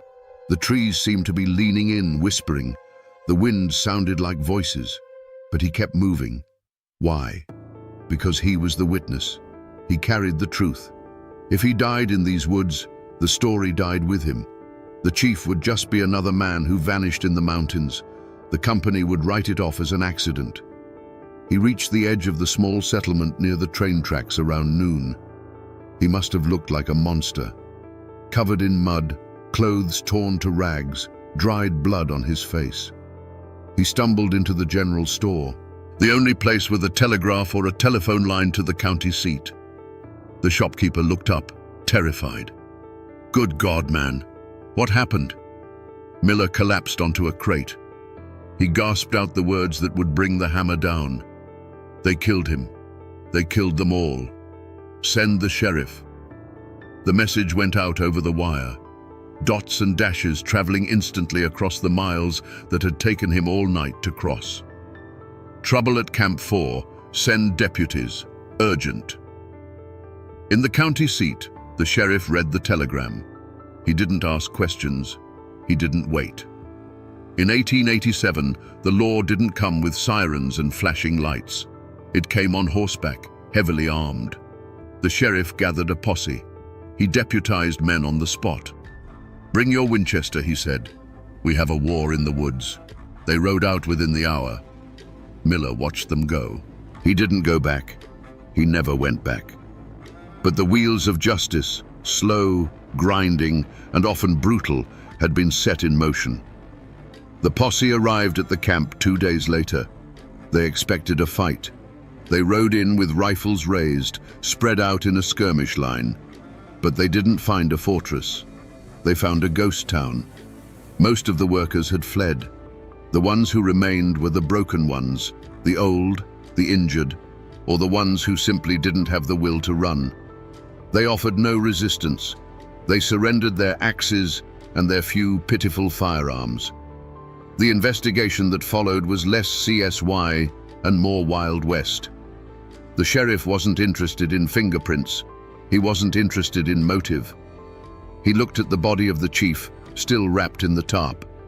He looked at the blood on the floor. "Who did this?" he asked. Silence. I said, "Who did this? If you don't speak, you all hang." This is where the law of the frontier gets complicated. In a modern court, you need to prove who struck the fatal blow. You need to prove intent. You need individual culpability. But in 1887, there was a concept known as joint enterprise. If you were part of the mob, you were guilty of the murder. It didn't matter if you swung the axe or just held the lantern. You were there. You were complicit. But identifying them was a nightmare. The men who stayed claimed they were asleep. They claimed they saw nothing. They claimed strangers came out of the woods. It was a wall of silence. But the law has ways of breaking walls. They arrested everyone. They chained them together and marched them back to town. It was a long, humiliating procession. The timber beasts, now shackled like animals. The trial was swift. The newspapers had a field day. They painted the workers as savages, anarchists, monsters of the forest. The nuance of the debt, the starvation, the unfairness that didn't sell papers. Axe murderers sold papers. Miller testified. He pointed fingers. That one was there. That one held the door. But even he couldn't be sure in the dark. In the end, justice was messy. A few men were sentenced to hard labor. A few were acquitted for lack of evidence. But the ringleaders, the ones who actually struck the blows, most of them were never caught. They vanished into the West. They changed their names. They melted into the vastness of America. In the mountains, there is the law of the book and the law of the blood. They rarely speak the same language. The law of the book said justice was served. Some men went to prison. The case was closed. But the law of the blood knew the truth. The real perpetrators, the rage, the desperation, the system that pushed them, walked free. And the men who went to prison, they weren't the villains.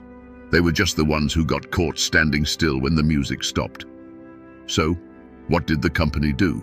You might expect that after a tragedy like this, a massacre of their own management, a destruction of their property, there would be a reckoning, a change in policy, maybe even a memorial. You would be wrong. To the lumber barons sitting in their mahogany-paneled boardrooms in Chicago or Philadelphia, this event was not a tragedy. It was a line item. It was a write-off. The telegram arrived. Operations suspended at Camp 4 due to labor unrest. Manager deceased. Equipment damaged. They didn't weep for the chief. He was an employee.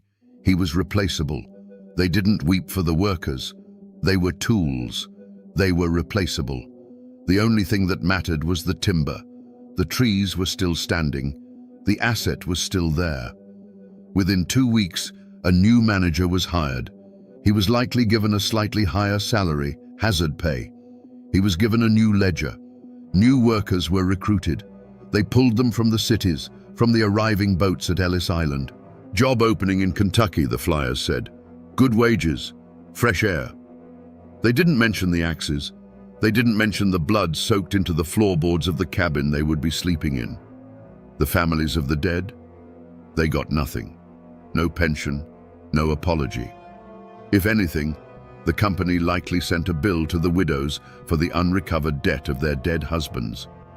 This is the cold, hard math of the industrial age. The machine does not stop for the individual. It grinds on. The camp reopened before the winter was even out. The new men slept in the same bunks.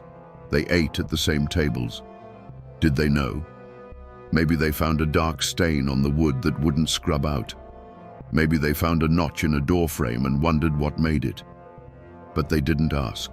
You don't ask questions when you need the money. The lumber from that season, the trees cut by the men who replaced the murderers, was shipped down the river. It was milled into planks. It built houses in Cincinnati. It built barns in Indiana. People lived in those houses.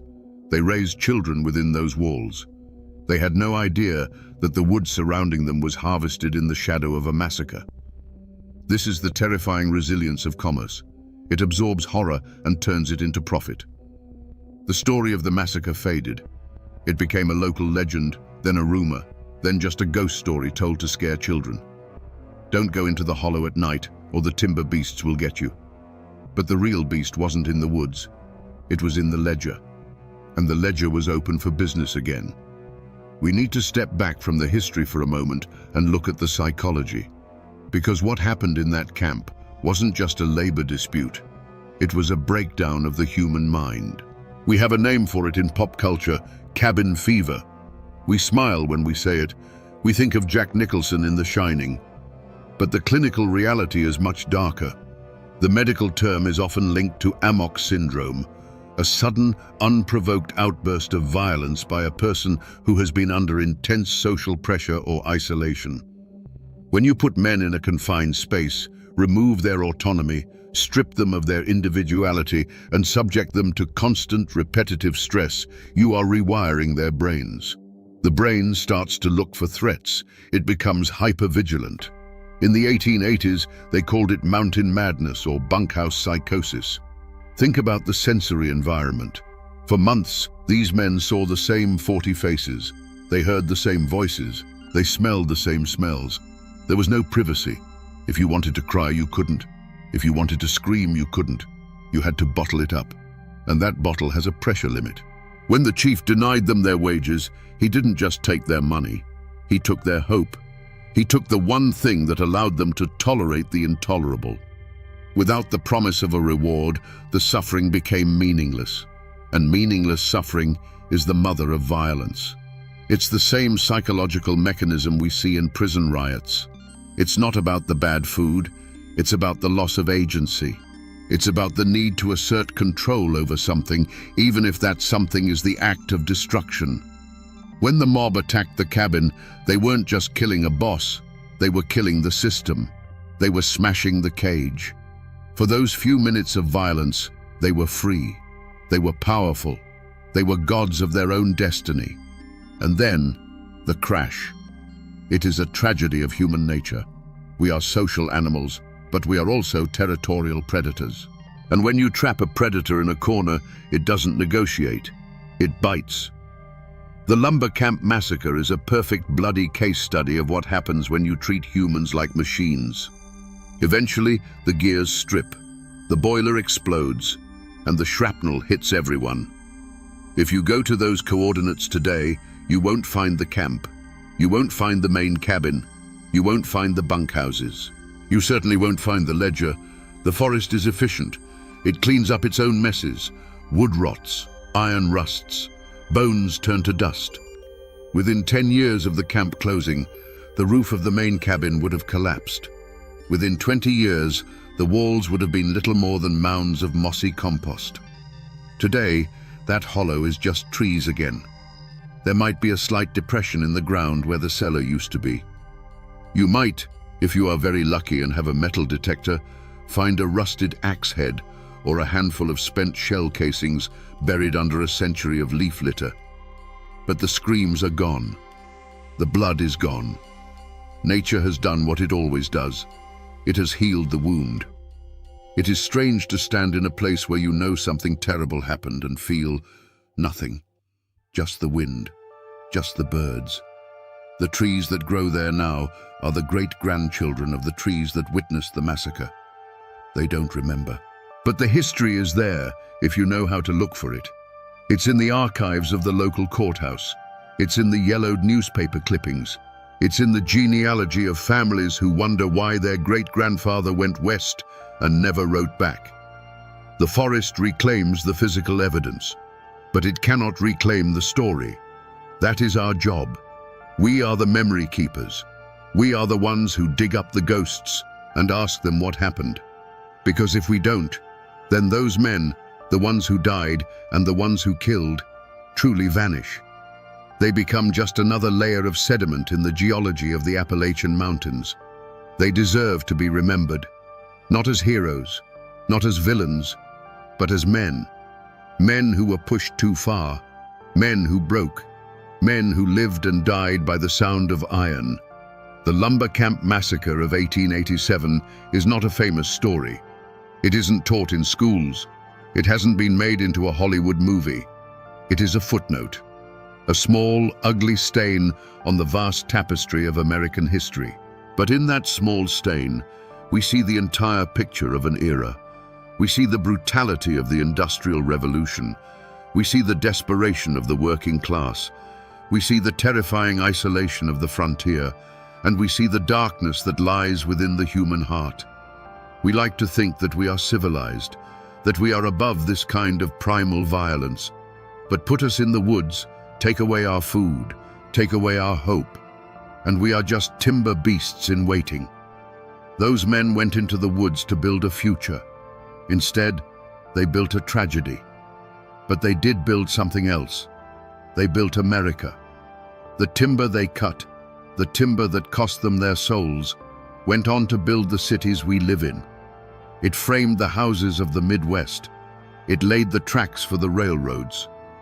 There is a haunting thought I want to leave you with.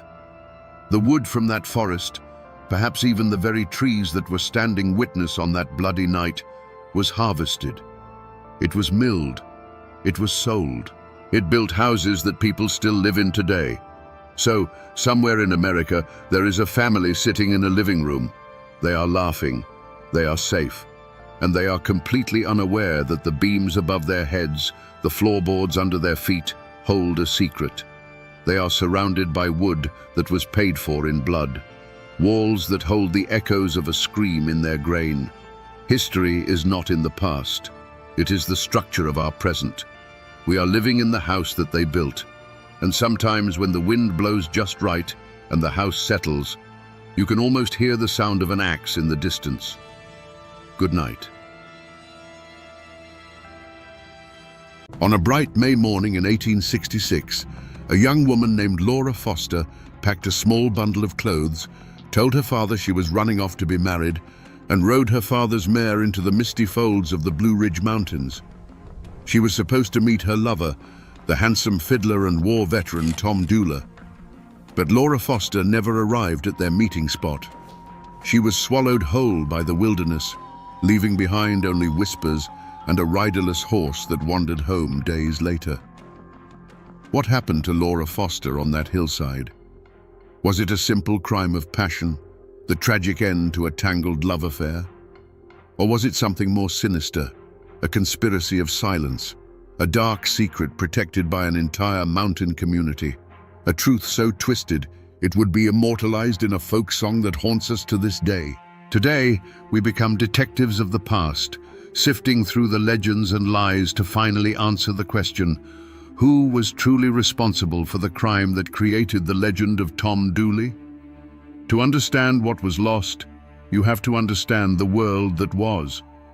Wilkes County, North Carolina in 1866 was a land of breathtaking beauty and brutal hardship.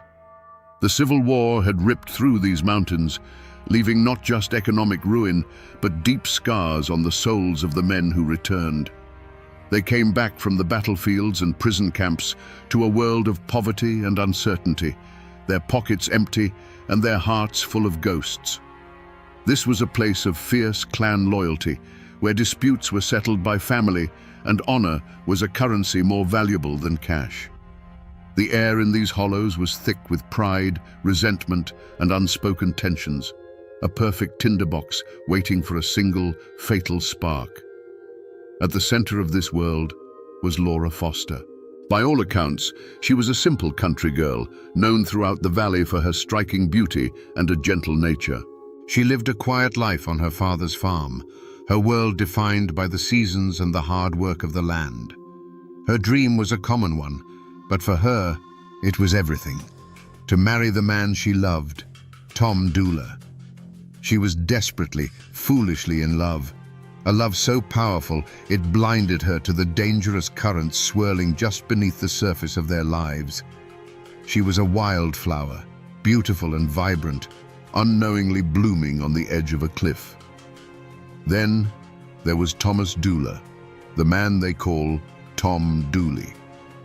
Before the war, he was the prodigal son of the valley, impossibly handsome, a gifted fiddle player whose music could charm the birds from the trees and women into his arms. But the boy who went to fight for the 42nd North Carolina Infantry was not the man who came back. The war and the squalor of a Union prison camp had forged a darkness in him. The easy charm was still there, but it was now laced with a restless, reckless energy. He was a moth drawn to the flame of trouble, and in turn, he was a flame that drew others to their doom. And you cannot tell this story without Ann Melton. Ann was Laura's cousin, a woman of breathtaking beauty and a will of iron. Many believed she was Tom's first and truest love, a bond forged long before the war. While Tom was away, she made a practical choice, marrying an older, stable farmer named James Melton. But her marriage did little to tame the fire she felt for Tom. She was cunning, captivating, and deeply possessive. Ann Melton was the queen of this small, tangled kingdom, and she was not the kind of woman who tolerated rivals. These three lives were knotted together in a web of passion and jealousy that was an open secret in the community. Tom Dooley was courting Laura Foster openly, while just as openly carrying on his affair with the married Ann Melton. It was a dangerous game played in a community where everyone watched and everyone whispered. But even in their quiet lives, a darker shadow was gathering, unseen and unspoken. It was a secret sickness, a shameful disease brought back from the war, and a rumor of a pregnancy that threatened to unravel everything, turning a common love triangle into a matter of life and death. For weeks, the mountains held their secret. The initial search for Laura Foster had turned up nothing but tired men and unanswered prayers. Her father's mare had been found, wandering aimlessly, its saddle empty. As spring turned to summer, a grim silence settled over the valley. It was as if Laura had ridden into the morning mist and been erased from the world. The whispers continued, of course, but without a body, there was no crime, only a heartbreaking disappearance and a community left to wonder. The break in the case didn't come from a lawman's keen eye or a hunter's chance discovery. It came from the fevered ramblings of a woman named Pauline Foster, a cousin to both Laura and Ann, who worked on the Melton farm. Pauline, known to be suffering from the late stages of syphilis, which often rotted the mind, began to have what she called visions. She claimed in moments of strange clarity that she knew where Laura was buried. No one knew whether to believe her ravings, but in the face of a dead-end search, desperation won out. Guided by Pauline's bizarre and unsettling directions, a search party made their way to a lonely, rhododendron-choked hillside. At first, they saw nothing, but then one of the men noticed it, a patch of earth that was slightly sunken, the leaves on top unnaturally disturbed. It was a scar on the landscape that didn't belong. With shovels and grim determination, they began to dig into the soft, dark soil. The stench that rose from the ground told them they had found her before their eyes ever could. What they unearthed was a horror. The body of Laura Foster, wrapped in a blanket, was pulled from the shallow grave. She was badly decomposed after months in the warm earth, but one brutal fact was unmistakable. A single deep wound pierced her chest, a wound made with a large knife, delivered with vicious force. There were no other signs of a struggle, just that one fatal act of violence. The burial was hasty, panicked, This wasn't a calculated execution. It was a desperate attempt to hide a body and a terrible secret. The discovery of the grave didn't bring clarity. It brought a new kind of confusion. The scene spoke of chaos and concealment, but the wilderness offered no easy answers. The only witness was a woman whose testimony was born of sickness and visions. The only real clue was the nature of the wound itself, a clue that pointed toward a man's strength and a man's weapon. The body had been found, but the truth remained buried, and the questions had only just begun to multiply. From the moment Laura Foster's body was pulled from the earth, one name was on everyone's lips: Tom Dula. Suspicion didn't just fall on him. It crashed down with the weight of inevitability. He was the man she was running away to meet, the last person known to have plans with her. In the tight-knit world of Wilkes County, where everyone knew everyone else's business, the tangled love affair between Tom, Laura, and Ann Melton was common knowledge. Tom was the central figure, the sun around which these women orbited, and when one of them was extinguished, all eyes naturally turned to him. The motive seemed painfully obvious, a story as old as the mountains themselves. The community saw a man trapped between two women, a reckless philanderer who had finally gotten in too deep. The whispers claimed Laura Foster was pregnant with Tom's child, an entanglement that would have forced his hand and ruined his chances with Ann Melton, the woman many believed he truly loved. An even darker rumor circulated that Tom had given Laura a foul disease, syphilis, and she had threatened to expose him, bringing shame and ruin upon them all. In either version of the story, Laura Foster had become a problem, an obstacle to be removed. The circumstantial evidence was damning. The deep, single stab wound in Laura's chest was consistent with the large blade Tom was known to carry, a hunting knife he had brought back from the war. But the most condemning piece of evidence was his own action. As the search for Laura intensified and suspicion began to coil around him, Tom Dula did the one thing an innocent man should never do. He ran. He saddled a horse and fled across the state line into Tennessee, living and working under a false name. This flight was seen by everyone as a confession written across the landscape of two states. Why would an innocent man abandon his home, his family, and his name? To the people of Wilkes County, the answer was simple. He wouldn't. Tom's escape solidified the whispers into a hard, cold certainty. He wasn't just a suspect anymore. He was a fugitive and a murderer. In the court of public opinion, the verdict was already in. But as the shadow of the gallows began to fall over Tom Dula, another, more chilling possibility took root in the minds of the mountain folk. It was a story whispered over hearth fires, a theory that pointed not to the runaway lover, but to the woman at the very center of the storm, Ann Melton. She was Laura's own cousin, the woman who shared her bloodline and her lover. No one was closer to the heart of the tragedy, and many began to wonder if she wasn't the heart of the crime itself. The motive was primal and powerful, a jealousy so fierce it could curdle blood. Ann Melton was not a woman who shared. She was Tom's first love, and in her mind, his only true love. The news that he was planning to elope with Laura would have been more than a heartbreak. It would have been a profound betrayal, a public humiliation she could not endure. In the unforgiving code of the mountains, this was an offense that demanded a reckoning. The legend suggests that Ann, a woman scorned, decided that if she couldn't have Tom, no one would. Laura Foster wasn't just a rival.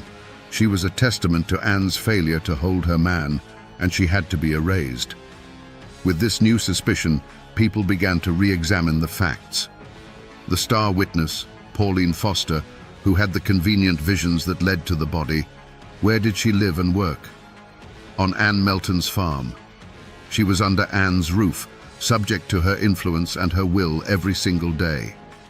Was it truly a supernatural vision that led Pauline to the grave, or was it a carefully planted suggestion from a manipulative mistress, a calculated move to have the body found only after Tom Dula was long gone and suspicion had hardened against him? Suddenly, Anne's behavior after the disappearance seemed less like that of a concerned cousin and more like that of a cold, calculating conspirator. Her composure was seen as unnatural, her lack of public grief suspicious.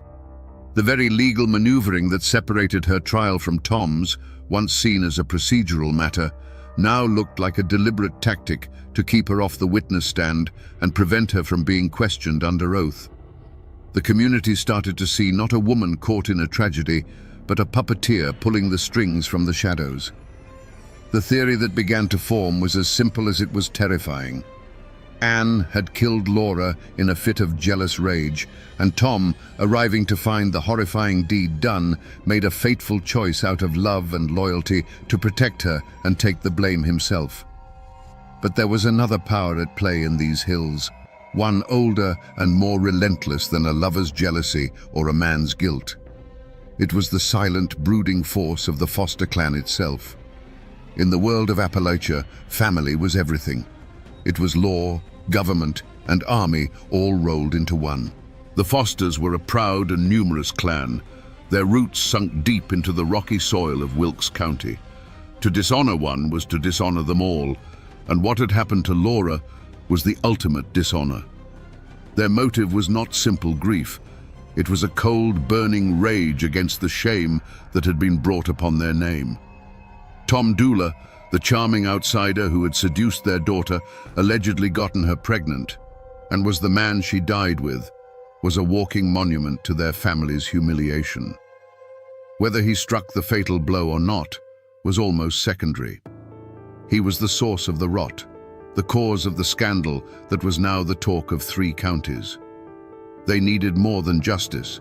They needed a cleansing, and for that, blood had to be paid. This created a climate of quiet, immense pressure. It's a theory whispered to this day that the Fosters, realizing they might never get the satisfaction of seeing the clever Anne Melton convicted in a court of law, decided to wage their own war in the shadows. They began to shape the narrative through social pressure and communal expectation. Witnesses who might have spoken of Anne's volatile temper or seen her near the scene found it easier to stay silent. Rumors that pointed away from Tom were mysteriously quashed, while those that implicated him grew louder and more detailed with every telling. Pauline Foster, the key witness, was caught in the middle of this storm. Was she just Anne Melton's pawn, or was she also a member of the Foster clan, being urged by her own kin to point the finger where it would do the most good for the family's honor? In this version of the story, the tragedy was no longer just a crime of passion. It was a battle between a lone man and an entire clan, a clan that had decided, with or without a court, that Tom Dula was the one who had to hang. With Laura Foster's body discovered and Tom Dula a fugitive, the investigation snapped into a singular, frantic focus: the manhunt. The law in those days wasn't a team of detectives meticulously gathering forensic evidence. It was a posse of determined men on horseback, driven by a raw sense of mountain justice. Led by former Wilkes County Sheriff William Dula, a relative of Tom's, they picked up the trail. But Tom Dula was a child of these mountains.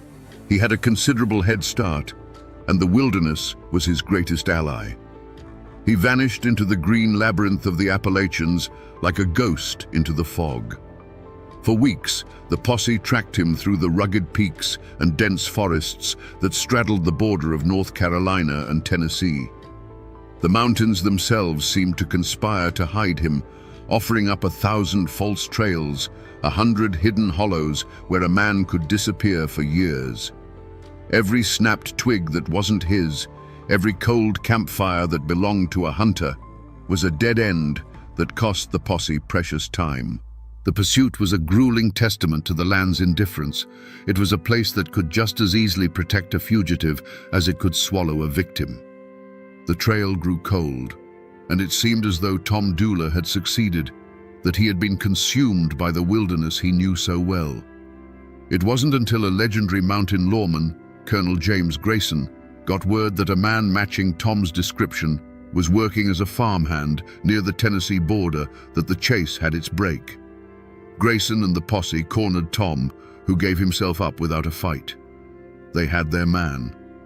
To the outside world, this seemed to be the end of it. The promising lead hadn't evaporated, it had been captured. But this capture was its own kind of false trail. It provided an easy answer, a simple villain, and in doing so, it slammed the door on any other line of inquiry. With Tom in custody, no one seriously investigated Anne Melton. Her convenient alibi, provided by her own farmhands, was accepted without much question. The possibility of another party being involved, a drifter or a rival unknown to the community, was never explored. The entire weight of the state's investigation was now focused on building a case against the man they had chased across the mountains. This created a deep and growing frustration. They had their killer, but the evidence was flimsy, built on circumstance, motive, and his flight. They had no murder weapon, no confession, and their star witness was a woman whose mind was crumbling from disease. The community, which had craved a swift and certain resolution, was left with a captive but no real closure. The single-minded pursuit of Tom Dula had felt like a straight path to justice, but it had led them to a dead end, with the suspect in chains and the truth still hiding somewhere back in the mountain mists. When the lawmen brought Tom Dula back to Wilkes County in chains, they believed the hardest part was over. They were wrong. As they began to build their case, they ran into a wall, not a wall of brick and mortar, but of downcast eyes, tight-lipped mouths, and sudden, convenient deafness. Neighbors who had known the families for generations suddenly saw nothing. Men who drank with Tom at the local tavern heard nothing. Women who quilted with Anne and Laura knew nothing. The mountain had drawn a breath and held it, wrapping itself in a thick, impenetrable code of silence. This silence was born of a deep and primal fear. Anne Melton cast a long, cold shadow over the community. The whispers that she was the true killer were pervasive, and with those whispers came a chilling question. If she was capable of stabbing her own cousin in a jealous rage, what would she do to a neighbor who dared to speak against her? Her husband, James Melton, was a respected and established farmer. To accuse his wife was to make a powerful enemy. It was a risk no one was willing to take. Self-preservation was a lesson the mountains taught well, and it often meant keeping your mouth shut and your eyes on your own affairs. But the silence was more complex than simple fear. It was also a matter of tangled loyalties.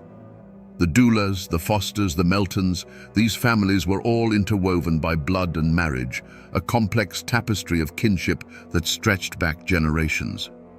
To testify against Anne or Tom was not just to accuse an individual, it was to draw a line in the sand between families, to risk a feud that could simmer for generations, passed down like a rusty rifle.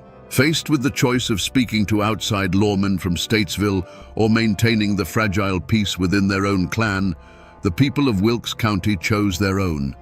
The cost of breaking this code was made terrifyingly clear. An old story, told for 100 years, speaks of a woman who lived on the trail Laura Foster had taken.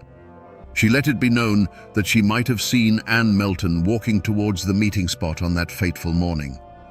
A few nights later, her barn burned to the ground in a blaze that lit up the hollow. No one was ever caught, but the message was as clear as the fire itself. Keep silent, or what you own will turn to ash. After that, the whispers died, and the silence became absolute. The community understood.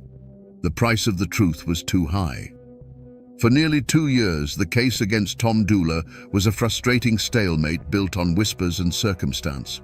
His first trial ended in a guilty verdict, but it was overturned on appeal.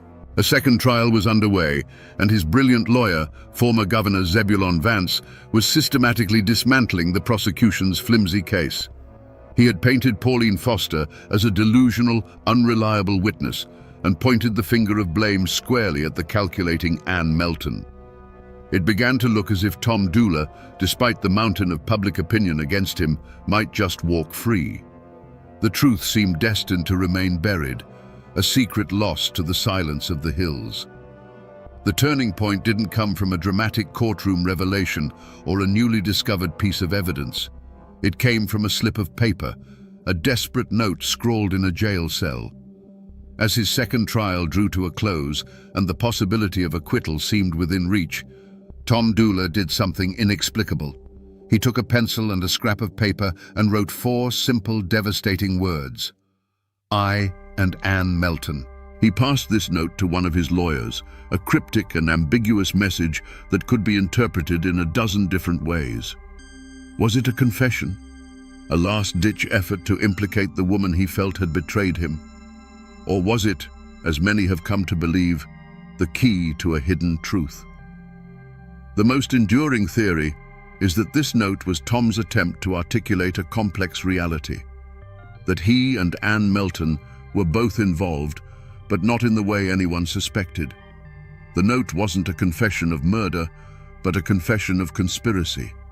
It was his way of saying that the plan had never been to kill Laura, but for Tom and Anne to run away together, and that Laura had somehow gotten caught in the crossfire of their own desperate escape plan. This tiny, forgotten clue, preserved in the state archives, throws the entire accepted narrative into chaos.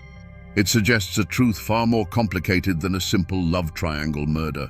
It points not to a lone killer, but to a shared plot, a pact between 2 lovers that went horribly wrong. The note changes everything.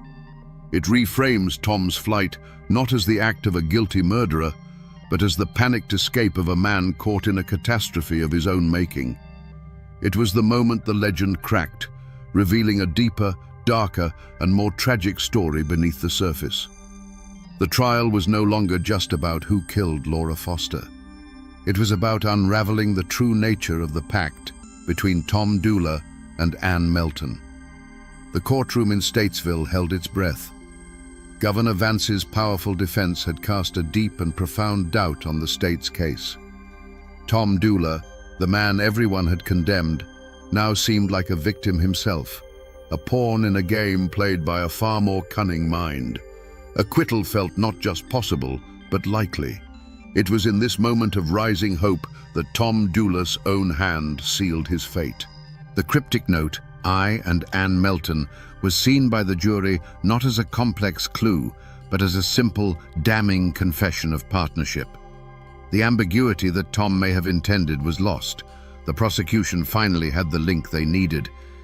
But the jury's verdict is not the end of this story. For the true unmasking didn't happen under the authority of a judge, but in the enduring judgment of the mountain people, a verdict whispered from one generation to the next. And in that court, the true killer was, and always has been, Anne Melton. She was the dark heart of the tragedy, the hand that held the knife. She was the architect of Laura Foster's death and Tom Dula's downfall. Tom's note was not a confession of his own guilt in the murder, but his last, desperate attempt to point towards hers without fully betraying the woman he still, inexplicably, loved. He couldn't bring himself to write the words Anne killed her, but he could link their names together in the crime, a final, futile gesture towards a truth he knew would be buried with him. He was admitting his part in the conspiracy of silence, in the cover-up, and in the tragic aftermath, hoping someone would see the truth between the lines. Her motive was a poison as old as humanity itself, a possessive, all-consuming jealousy. Anne Melton had shared Tom Dula, but she had never accepted it. When she learned that Tom and Laura were not just courting, but were planning to elope, to build a life together far from her influence, it was a betrayal she could not stomach. It was an intolerable public declaration that she had lost. The legend, which many hold as gospel, says that Anne, under the pretense of making peace, lured her cousin Laura to that secluded hillside. There, the womanly truce turned into a bitter confrontation, and Anne's simmering rage exploded into a single, brutal act of violence. Tom Dula's only crime that day was one of love and loyalty.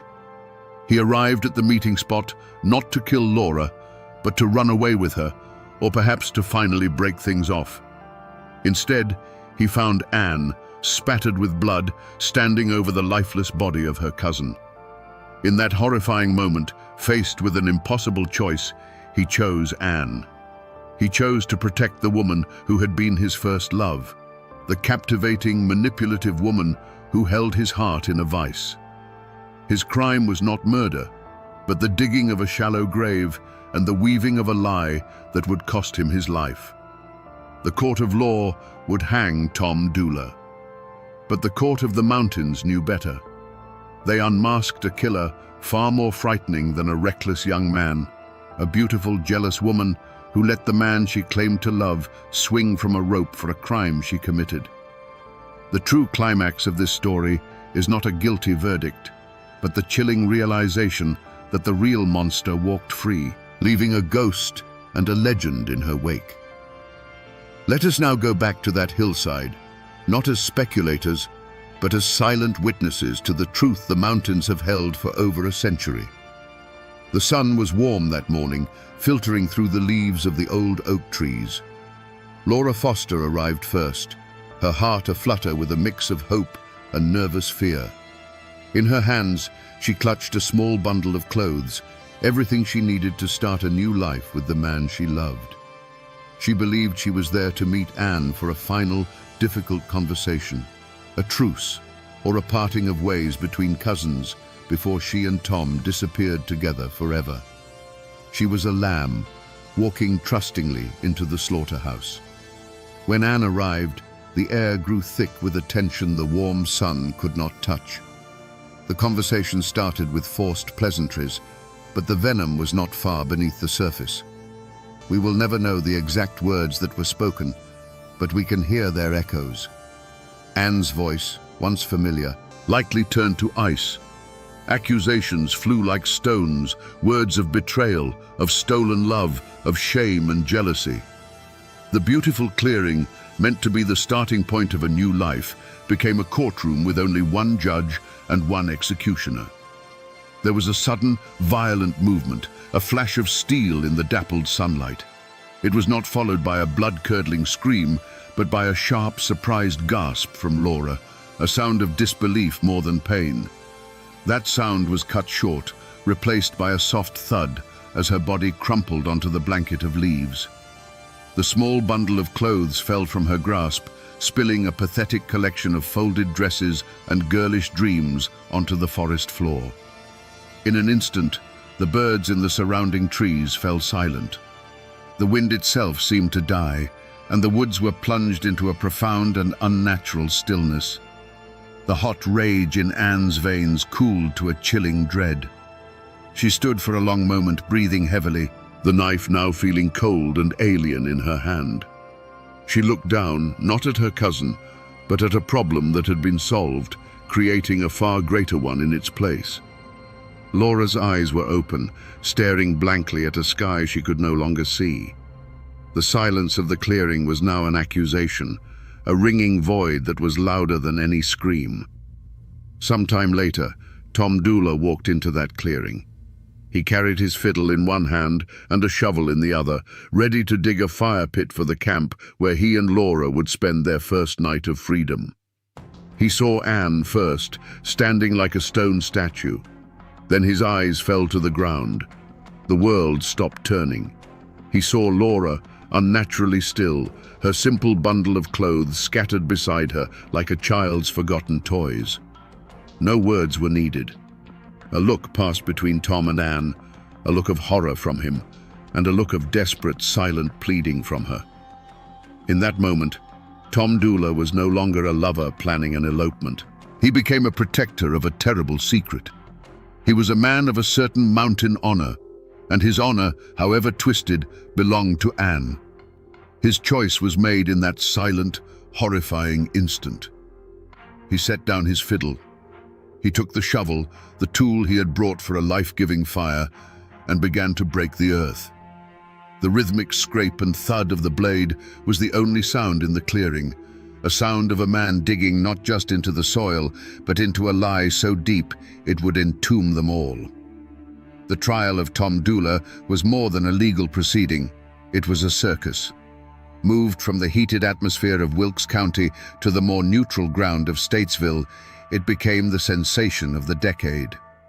The courtroom was packed every day with a sweating, breathless crowd, hungry for every sordid detail. You have to imagine the scene, a clash between the raw, unwritten code of the mountains and the starched collar justice of the state. At the head of Tom's defense was none other than Zebulon Vance, a celebrated former governor and Confederate officer, the most famous lawyer in North Carolina. The stage was set for a battle of titans over the life of one troubled fiddler. The prosecution built its case on a rickety foundation of circumstance. They presented their motive. Tom killed Laura to be free to continue his affair with Ann Melton, or to silence her about a pregnancy or a shameful disease. They leaned heavily on his flight to Tennessee, painting it as a clear admission of guilt. And at the center of their case was their star witness, Pauline Foster, who recounted her strange visions and claimed Ann Melton had confessed to her. But under the searing cross-examination of Governor Vance, her testimony crumbled, revealed as the confused and contradictory ramblings of a woman ravaged by illness. Vance's defense was a masterpiece of oratory and deflection. He portrayed his client not as a killer, but as a simple, honorable soldier who had been ensnared by a manipulative woman. With every question, with every booming objection, he pointed a long, accusatory finger directly at the empty chair where Ann Melton should have been sitting. He argued that she, driven by a mad jealousy, was the true murderer, and that Tom was either an innocent man framed for her crime or a foolishly noble one protecting her. He tore Pauline Foster's credibility to shreds, leaving the jury with a case full of smoke and shadows. Throughout the proceedings, Tom Dula was a picture of stoic calm. While lawyers battled and witnesses wept, he sat composed, his face an unreadable mask. It was not the defiance of an innocent man, nor the arrogance of a cold-blooded killer. It was the quiet, unnerving acceptance of a man who had already made his peace with his fate. Ann Melton, meanwhile, was safe. Thanks to a legal maneuver that separated their trials, she could not be compelled to testify against him, nor he against her. She remained a ghost, an unseen presence whose guilt or innocence was debated in the courtroom, but never tested under oath. Despite Vance's brilliant defense and the thinness of the evidence, the jury delivered its verdict. Guilty. Tom Dula was sentenced to hang. He appealed, and a second trial was held, but the outcome was the same. The legal system had its killer. But back in the hollows of Wilkes County, the verdict was met with a grim, knowing shake of the head. This wasn't justice, it was a convenience. They had hanged the fool and let the serpent go free. On the gallows, on May 1st, 1868, Tom Dula played a final, mournful tune on his fiddle. He then stood before the massive crowd and spoke his last, carefully chosen words. "Gentlemen, I stand before you today, and I declare that I am the only person who had a hand in the death of Laura Foster." It sounded like a confession, but it wasn't. He didn't say he killed her. He said he had a hand in her death, the hand that dug the grave, the hand that held the secret. With those ambiguous words, he plunged the gallows into the ground and stepped into legend, a martyr in the eyes of his people, protecting the woman he loved to the very end. The gallows rope that snapped Tom Dula's neck did not end the story. It merely scattered the characters to their own private hells. The tragedy rippled outwards, forever altering the lives of everyone it had touched. For Ann Melton, the woman at the dark heart of it all, there was no victory, no triumphant return to her life with Tom gone. She had won, but the prize was a life sentence of suspicion and isolation. She returned to her husband James, but she was a pariah in her own community. The whispers followed her like a shroud. Neighbors would fall silent when she entered a room, their eyes holding a cold, knowing judgment that no court could ever deliver. She was a ghost among the living, haunted by the memory of the man who died for her and the cousin she sent to a shallow grave. The legend of her end is as dark as her life. Years later, ravaged by the same syphilis that had plagued them all, Anne lay on her deathbed. As a furious storm, a true mountain tempest, clawed at the walls of her home, she was seized by a final, terrifying need to confess. The local myth, told as gospel, claims that as she drew a rattling breath to speak the truth of what happened on that hillside, a bolt of lightning struck the chimney. The roar of thunder was deafening, shaking the house to its foundation and drowning out her final words. Her secret, whatever it was, died with her, snatched away by an act of God or the devil, leaving only the legend behind. The lives of the other players were just as irrevocably broken. Pauline Foster, the tragic and unreliable witness, was cast out. Her reputation was in tatters, and her mind continued its slow, merciless decay. She died not long after, a victim of her disease and a pawn in a game far beyond her comprehension. Laura's father lived out his days with the hollow ache of a man who got a conviction, but not the truth. His daughter's memory forever tied to scandal and a famous murder ballad. The Dula family bore the shame of the gallows. They retrieved Tom's body and buried him in their family plot, his grave marked by a simple fieldstone that is still visited to this day. They never believed he was a murderer, but a fool who died for a wicked woman's love. They lived with the stigma, their name now synonymous with the most infamous crime in North Carolina history. Even the men who were merely actors in the final drama were marked by it. Governor Zebulon Vance went on to serve as a U.S. Senator, but the Dula case remained one of his most famous, a rare and public loss in a celebrated career. Colonel James Grayson, the lawman who captured Tom, was further cemented as a folk hero, the man who always got his man.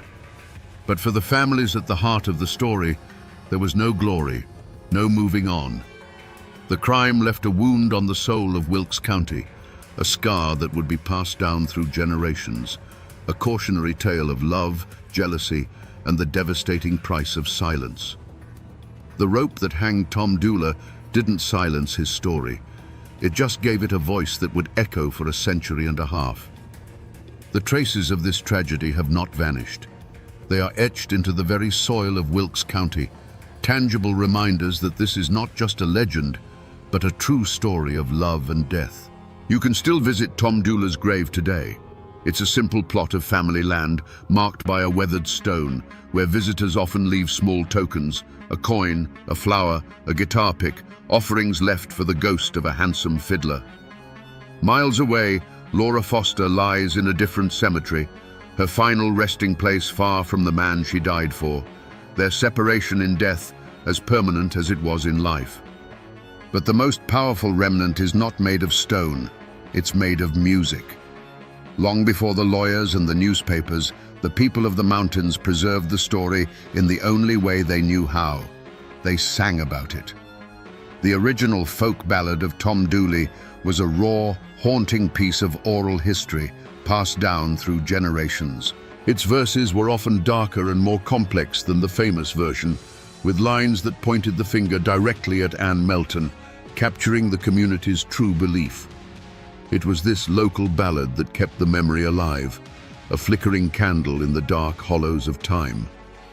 Then, in 1958, a clean-cut group of folk singers called the Kingston Trio recorded their version. They simplified the narrative, smoothed out the rough edges, and turned a sordid Appalachian murder into a romantic, chart-topping hit. Their song, with its catchy rhythm and mournful refrain, blasted the story across the world.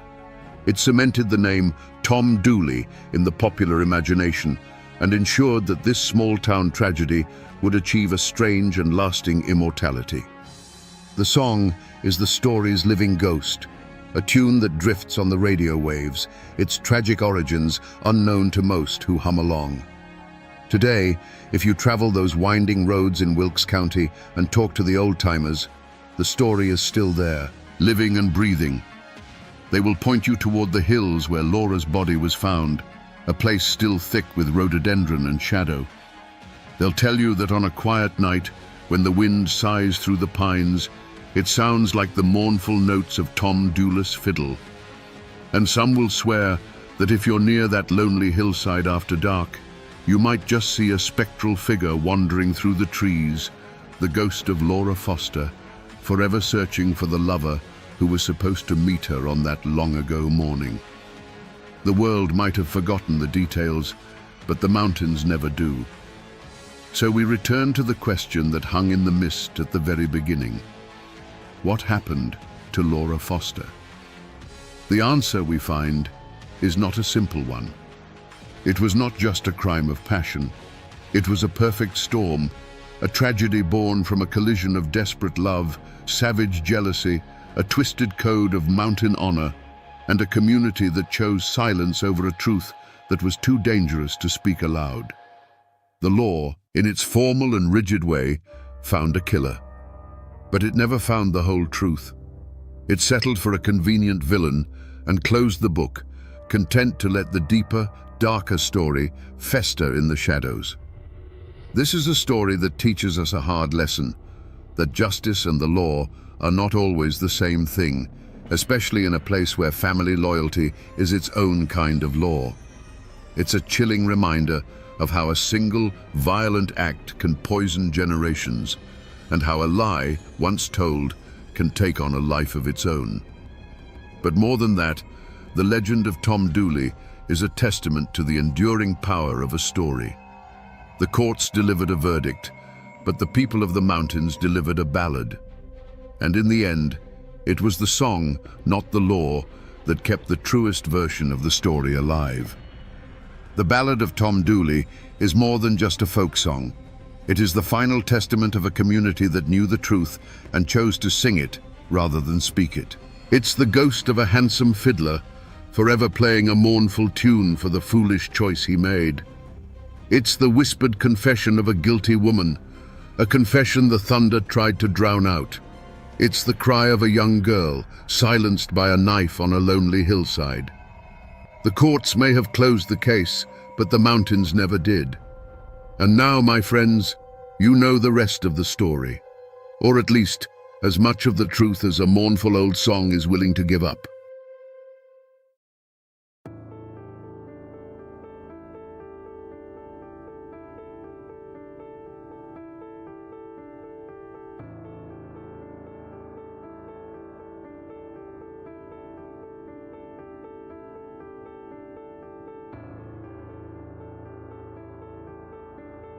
In 1876, on the treacherous slopes of Sassafras Mountain, a posse of lawmen stood in stunned silence. Below them, sprawled across the narrow trail, lay their leader, Deputy U.S. Marshal Alfred Duckworth. The crisp mountain air, thick with the scent of pine and damp earth, carried a second, more bitter smell, the lingering ghost of spent black powder. There was no sign of the attackers. They had melted back into the impenetrable wilderness, leaving behind only the chilling stillness of the forest and a federal officer lying dead on the ground. This wasn't a robbery. It wasn't a crime of passion. This was an execution, an act of open defiance against the full authority of the United States government. The question that echoed through the Blue Ridge hollows was as cold as the mountain stream. Who would dare do this? Who commanded these mountains with such loyalty and fear that they could ambush and kill a federal lawman and then simply vanish? Today, we will become detectives of the past, hunting for the truth behind the man who pulled that trigger, a man who became a legend. His name was Lewis Redmond. To understand the gunshot that killed Alfred Duckworth, you have to understand the world that loaded the rifle. This was Appalachia in the years after the Civil War, a land scarred and broken. The conflict had ripped families apart, pitting neighbor against neighbor, and left a deep, simmering resentment for the federal government that now ruled from afar. Here, in the misty coves and steep hollows of the Blue Ridge, Washington, D.C. felt like a foreign country, and its laws felt like the decrees of an occupying army. Survival was a daily battle fought against thin, rocky soil. A man could break his back farming corn, but the crop itself was almost worthless. It was too heavy, too bulky to haul over treacherous mountain paths to distant markets. But that same corn, put through the copper coils of a still, could be transformed. It became liquid gold, whiskey, A gallon of liquor was portable, profitable, and it was the only real currency many families had. For them, moonshining wasn't a crime. It was an act of economic survival, as essential as planting in the spring and harvesting in the fall. Into this world came the Internal Revenue Act, a tax levied to pay for the war the mountain people felt they had already paid for in blood. The federal agents, the revenuers, who came to enforce this tax, were seen as nothing more than thieves with badges. They came to smash the stills, to seize the only livelihood these families had, and to drag men off to faraway jails. They were invaders, pure and simple, and in the mountains, invaders are met with resistance. This was the world that forged Lewis Redmond. Born around 1855, he was, by all accounts, a man who seemed destined to lead. He was described as tall and handsome, with a sharp intelligence and piercing blue eyes that held your gaze. There was a charisma about him that drew people in, a quiet confidence that made them trust him. He wasn't a brutish outlaw born of malice. He was a son of the mountains. After his father died, the duty of providing for his mother and siblings fell to him. With farming offering little more than starvation, he turned to the family trade, the one skill that could put food on the table and keep the cabin warm: blockading. He stepped into the shadows of the forest, not as a criminal seeking riches, but as a protector, a provider, taking on a role that would soon force him into a war against the United States itself. His world, and the lives of those who enforced the law, was about to change forever. When the last echo of gunfire faded from Sassafras Mountain, a silence more profound than any sound descended upon the surviving lawmen. It was a heavy, watchful silence, as if the ancient trees and shadowed rocks were passing judgment. The air, thin and cold, was still hazy with the acrid smoke of black powder, a ghostly shroud hanging over the scene. The posse, men hardened by mountain life, cautiously emerged from their cover, their eyes scanning the dense rhododendron thickets above them. There was no movement, no sound of a fleeing enemy. There was only the rustle of leaves in the wind and the sight of Alfred Duckworth lying still upon the trail he would never leave. They approached the scene with a grim purpose. Duckworth had fallen forward, his life bleeding out into the unforgiving mountain soil. His own revolver was clutched in his hand, a single chamber spent, a testament to a man who died fighting. But it was a futile gesture. The ambush had been perfect. The killers had chosen their ground with a soldier's eye, firing from the high ridge, concealed by a dense wall of mountain laurel. It was a classic guerrilla tactic, designed for maximum devastation with minimum risk. The attackers had held all the cards. The ground told a fractured story. The lawmen could see the scuffed earth where their own posse had taken cover, but the attackers' tracks were faint, almost non-existent. There were several sets of them, melting away from the ridge not toward any known path, but straight into the tangled vertical wilderness where a posse on horseback could never follow. It was the work of ghosts who knew every rock and ravine, every hidden game trail and secret passage through the mountains. They hadn't just escaped, they had been swallowed by the landscape itself. The wilderness offered no easy answers, only a multitude of unsettling questions. How many shooters were there? How did they know the precise route the posse would take? This wasn't a chance encounter. It was a carefully laid trap, sprung with deadly precision.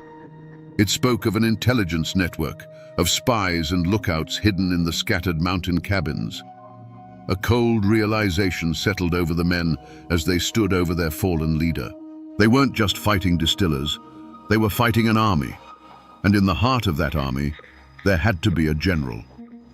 In the hushed whispers of the posse, a single name began to surface, a name that was already becoming a legend: Lewis Redmond.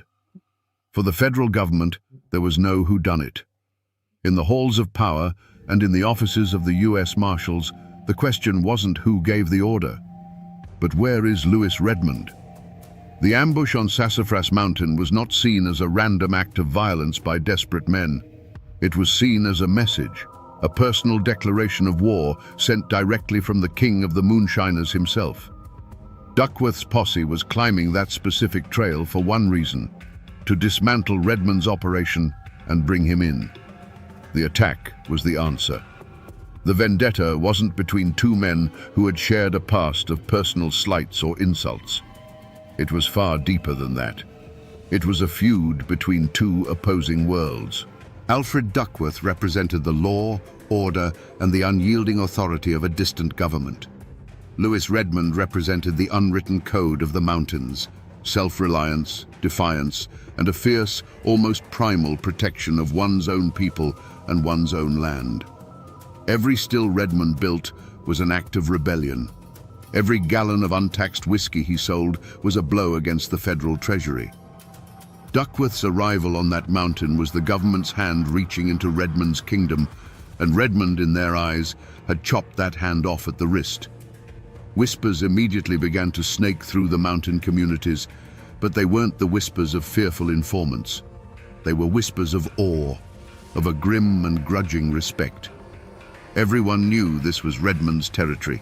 Everyone knew of his organizational skills, his network of spies, and his utter fearlessness. The precision of the ambush, the ghost-like disappearance of the shooters, it all bore his signature. He was the only man with the audacity and the resources to orchestrate such a bold attack against a federal officer. The law saw it the same way. The evidence was overwhelming, even if it was circumstantial. The attack took place at a known Redmond stronghold. The target was a lawman sent to arrest him. The motive was self-preservation and the defense of a criminal empire. For the U.S. Marshals, all other possibilities were irrelevant. Lewis Redmond was no longer just a tax-evading blockader. He was now suspect number one in the murder of a federal agent. A massive bounty was placed on his head, and his name was plastered on wanted posters from Georgia to Washington, D.C. The game of cat and mouse was over. The manhunt had begun. While the federal marshals saw a clear line from Lewis Redmond's rifle to Alfred Duckworth's heart, a more insidious suspicion began to fester among the lawmen themselves. Redmond was cunning, yes, and he knew the mountains like the back of his hand. But the ambush on Sassafras Mountain was too perfect. It hinted at something more than just good scouting. It smelled of betrayal. The posse's route was supposed to have been a closely guarded secret. How could Redmond have known their exact path and timing, setting up a flawless killing ground? The chilling answer had to be that someone was talking. Suspicion turned inward, casting a dark shadow over the very men sworn to uphold the law. This second suspect wasn't a single person, but a phantom, a traitor hidden within their own ranks, or in the seemingly respectable towns at the foot of the mountains. Was it a local deputy sheriff, resentful of the federal revenuers and secretly on Redmond's payroll? Was it a town merchant who profited from the moonshine trade, passing along gossip and patrol schedules in exchange for protection or a share of the profits? The motive here wasn't a personal feud, but something far more corrosive. For some, it might have been simple greed. A sack of Redmond's silver was more tangible and persuasive than a federal salary. For others, it was a matter of kinship. In the tight-knit clans of Appalachia, blood was often thicker than the law, and a cousin's loyalty could easily outweigh an oath to a distant government. And for a few, it may have been a matter of principle. They saw Redmond as the lesser of two evils, a local boy defending his home against an intrusive, tyrannical power. Suddenly, past events were seen in a new, sinister light. A casual question from a store clerk about the posse's supplies no longer seemed so innocent. A local guide's insistence on a particular trail, once seen as expert advice, now looked like a deliberate misdirection into a trap. The federal marshals realized they weren't just fighting an outlaw in the wilderness. They were fighting an invisible network of sympathizers and informants, a fifth column that had infiltrated their world.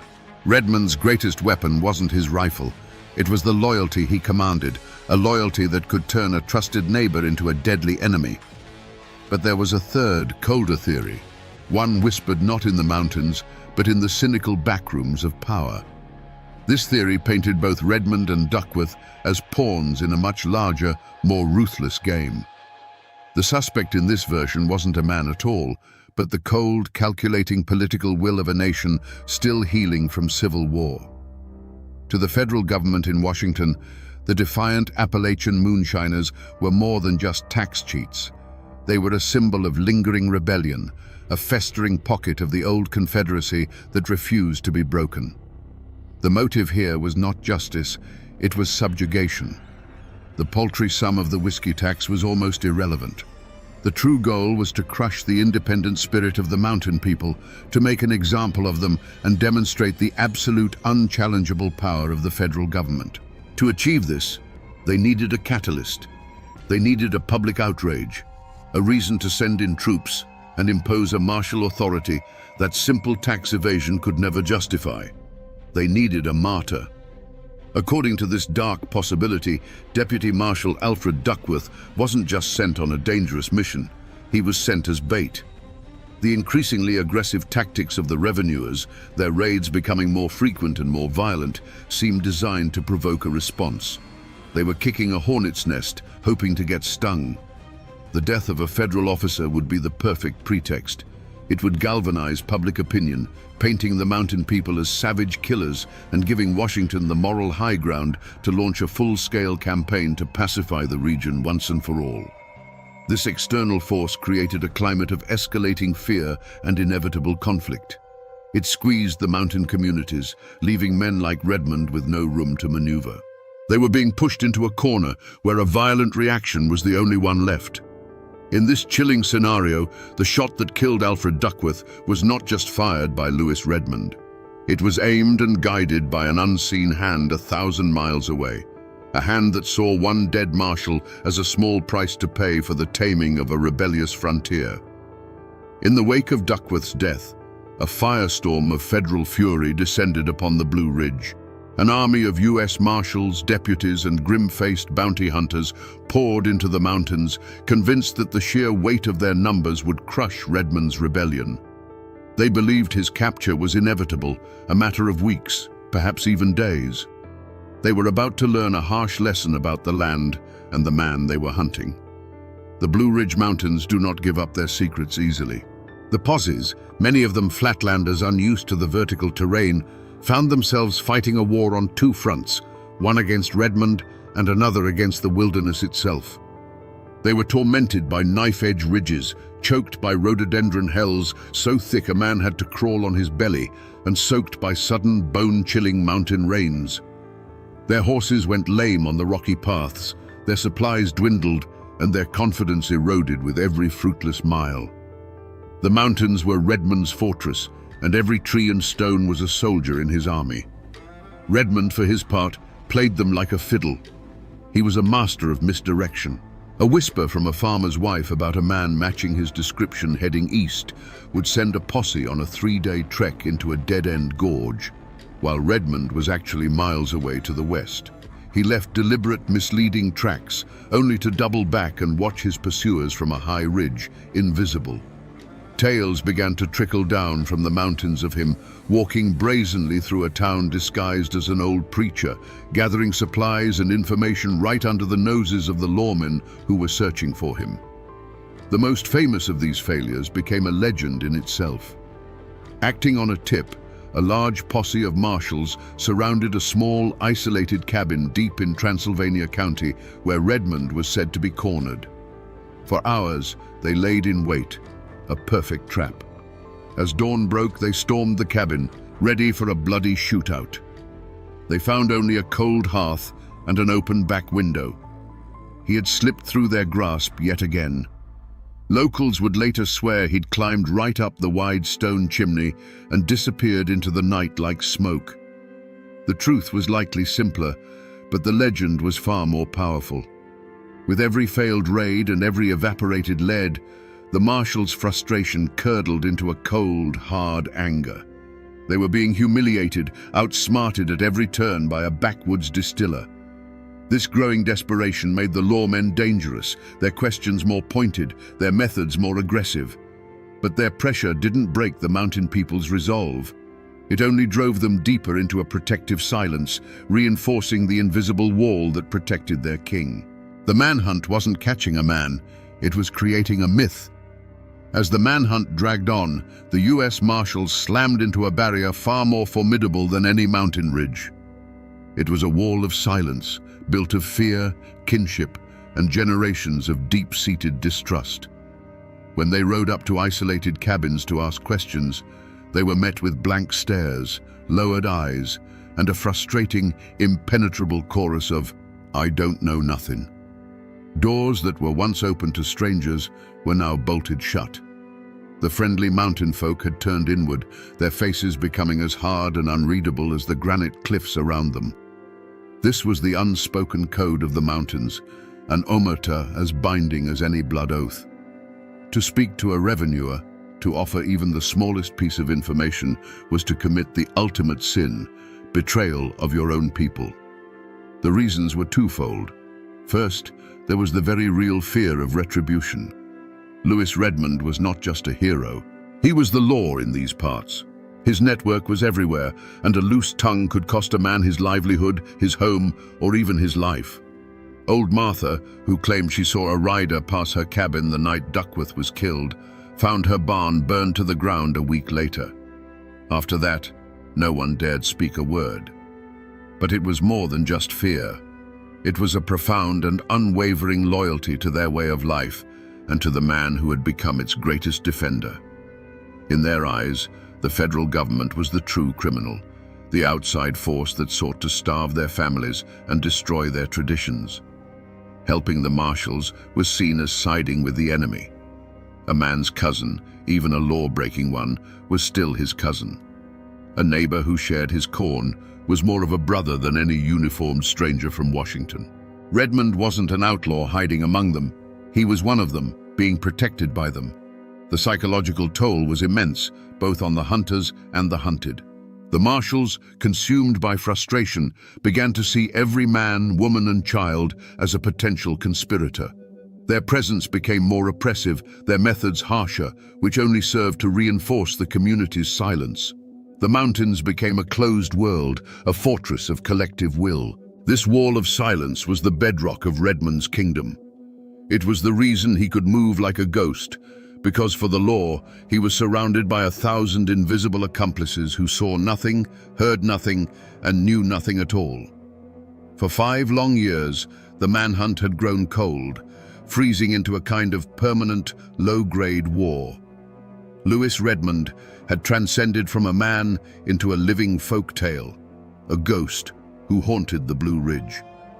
The federal marshals, weary and frustrated, maintained their presence, but the active chase had become a grim stalemate. The wall of silence held firm, and it seemed Redmond would rule his mountain kingdom until he died of old age, a free man. But time, the great betrayer, was working against him in ways no posse ever could. The turning point wasn't a clever piece of detective work or a long-lost letter found in a dusty attic. It was the slow, insidious erosion of 2 pillars that held up Redmond's world: his own health and the loyalty of his men. The endless running, the cold nights sleeping on damp ground, and the constant stress had taken their toll. Redmond, the invincible warrior, was being weakened by a cough that wouldn't quit, a fever that stole his strength. It was likely consumption, the White Plague, and it was a foe he couldn't outrun or outshoot. At the same time, the massive bounty on his head had grown from a mere offer into a legend of its own. It was a life-changing sum of money, enough to buy the biggest farm in the valley, enough to leave the mountains forever and live like a king. For years, the code of loyalty held firm. But as Redmond grew weaker, his aura of invincibility began to fade. The temptation of the reward, a constant whisper in the ears of his followers, grew louder. Then in 1881, the forgotten clue finally surfaced. It wasn't an object, it was a man. An associate, seeing his leader wasting away and enticed by the promise of a fortune, finally broke. He walked out of the mountains and into the world of the law, seeking out U.S. Marshal R.M. Bob Love. He offered not rumors or speculation, but hard facts. The precise location of a cabin where Redmond lay, too sick to fight, too weak to run. For Marshal Love, after years of chasing shadows and lies, this felt different. This felt like the truth. A sudden, electrifying urgency coursed through the federal ranks. The stalemate was broken. The hunt was on again, and this time, it would be the last. Marshal R.M. Bob Love didn't take a large posse. He knew a big, noisy group of men would be spotted a mile away. Instead, he chose a few trusted deputies, men who could move through the woods as silently as the shadows themselves. Guided by the informant, they traveled through the night, fording cold streams and climbing steep ridges, their every step measured and quiet. The air was thick with a tension that had been building for 5 years. This was it. Either they would find the ghost of the Blue Ridge, or they would walk into another one of his elaborate traps. There would be no in-between. As the pre-dawn light began to filter through the trees, the informant pointed to a small, unassuming cabin tucked into a secluded cove. It was no fortress. There were no armed guards, no fortified walls. It was just a simple, lonely shack, with a thin curl of smoke rising from its stone chimney. The legend of Redmond's fortress died right there in the grey morning light, replaced by the vulnerable reality of a hunter's hideout. The men fanned out, surrounding the cabin with rifles raised, their hearts pounding in the silent woods. Marshal Love stepped onto the porch, his own weapon held steady, and kicked the door. The door swung inward with a groan, but there was no thunderous volley of gunfire, there was no defiant war cry. The man who stood in the dim light of the cabin was not the devil they had hunted, not the supernatural marksman of the ballads. He was a spectre. Lewis Redmond was pale and gaunt, his broad shoulders stooped, his famous piercing blue eyes clouded with fever. He was leaning against a table for support, and a violent cough racked his body. The silver-inlaid rifle, his legendary companion, was propped in a corner, just out of reach. The 5-year war had ended not with a bang, but with a wheeze. And so, the great mystery was finally solved. It was him. Lewis Redmond, the king of the moonshiners, was the man responsible. The informant's testimony, combined with Redmond's own defiant silence, confirmed what the law had always believed. He was the commander who gave the order on Sassafras Mountain, the general of the invisible army that had protected him for so long. All the red herrings, the false trails, and the whispers of conspiracy burned away in that moment, leaving only the stark truth of the man standing before them. But the unmasking also revealed his true motive, which was far more complex than that of a simple killer. He had not orchestrated Duckworth's death for money or out of personal malice. It was an act of sovereignty. In his mind, he was a king defending his territory, a leader protecting his people from an invading force. It was a desperate, violent act of defiance against a world that was closing in on him and the way of life he represented. The federal government would call it murder, but in the unwritten laws of the mountains, it was war. And Lewis Redmond, now a captured, broken man, was its most famous soldier. Let us now travel back in time, not as historians, but as silent witnesses. Let us stand on that steep, narrow trail on Sassafras Mountain in 1876. The air is cool and thin. Deputy Marshal Alfred Duckworth leads his men upward, their boots crunching on fallen leaves and loose stone. They move with the caution of experienced lawmen, their eyes scanning the dense, almost claustrophobic walls of mountain laurel on either side. The forest is quiet, unnaturally so. It feels as though the mountain itself is holding its breath, waiting. Then, the world tore open. It began not with a warning shout, but with a single, shattering crack of a rifle from the high ridge above. Before the echo could even register, it was answered by a dozen more. A deafening roar of gunfire erupted from the unseen enemy, a sound so sudden and violent it seemed to strip the leaves from the trees. Angry orange blossoms of muzzle flash bloomed and vanished within the dark green thickets, spitting death down upon the trail. For the men in the posse, the world dissolved into pure, terrifying chaos. They dove for cover behind rocks and fallen logs, the air around them alive with the angry buzz of lead. They heard the sharp splintering of bark as bullets slammed into the trees around them, inches from their heads. They returned fire, but their shots were blind, aimed at ghosts they could not see. They were caught in a perfect killing ground, a turkey shoot, and they were the prey. Through the smoke and confusion, one of the deputies saw it happen. He saw Marshal Duckworth standing his ground, raising his revolver to fire back at the invisible foe. Then the marshal grunted, a sharp sound of surprise, as if he'd been shoved hard from behind by an invisible hand. He stumbled forward 2 steps, his body suddenly limp. His hat flew from his head and tumbled down the path, and then he collapsed, face down into the dirt he had come to claim in the name of the law. And as quickly as it began, it was over. The thunderous volley ceased. A ringing silence rushed back in to fill the void, a silence made heavier by the lingering smell of sulfur and the sight of the unmoving form on the trail. The surviving lawmen, hearts hammering against their ribs, slowly rose from their cover, their rifles still pointed at the empty ridge. There were no victory cries from above. There was no sound of men crashing through the underbrush in retreat. There was nothing. Lewis Redmond's men had fired their volley, and then, like the morning mist, they had simply vanished back into the heart of the mountains. They left behind no bodies, no clues, only a dead federal officer and a chilling message. This was not a battle, it was a verdict, handed down from the high ridge by the king of the moonshiners. The trial of Lewis Redmond was a national spectacle. He was no longer in his kingdom of misty hollows and laurel thickets, but in a cage of polished wood and federal law. The courtroom was packed to the rafters every day. Reporters from as far away as New York and Chicago squeezed onto the benches, eager to get a look at the infamous king of the moonshiners. Local folk stood in the back, silent and watchful, their faces a mixture of awe and sorrow. This wasn't just a trial.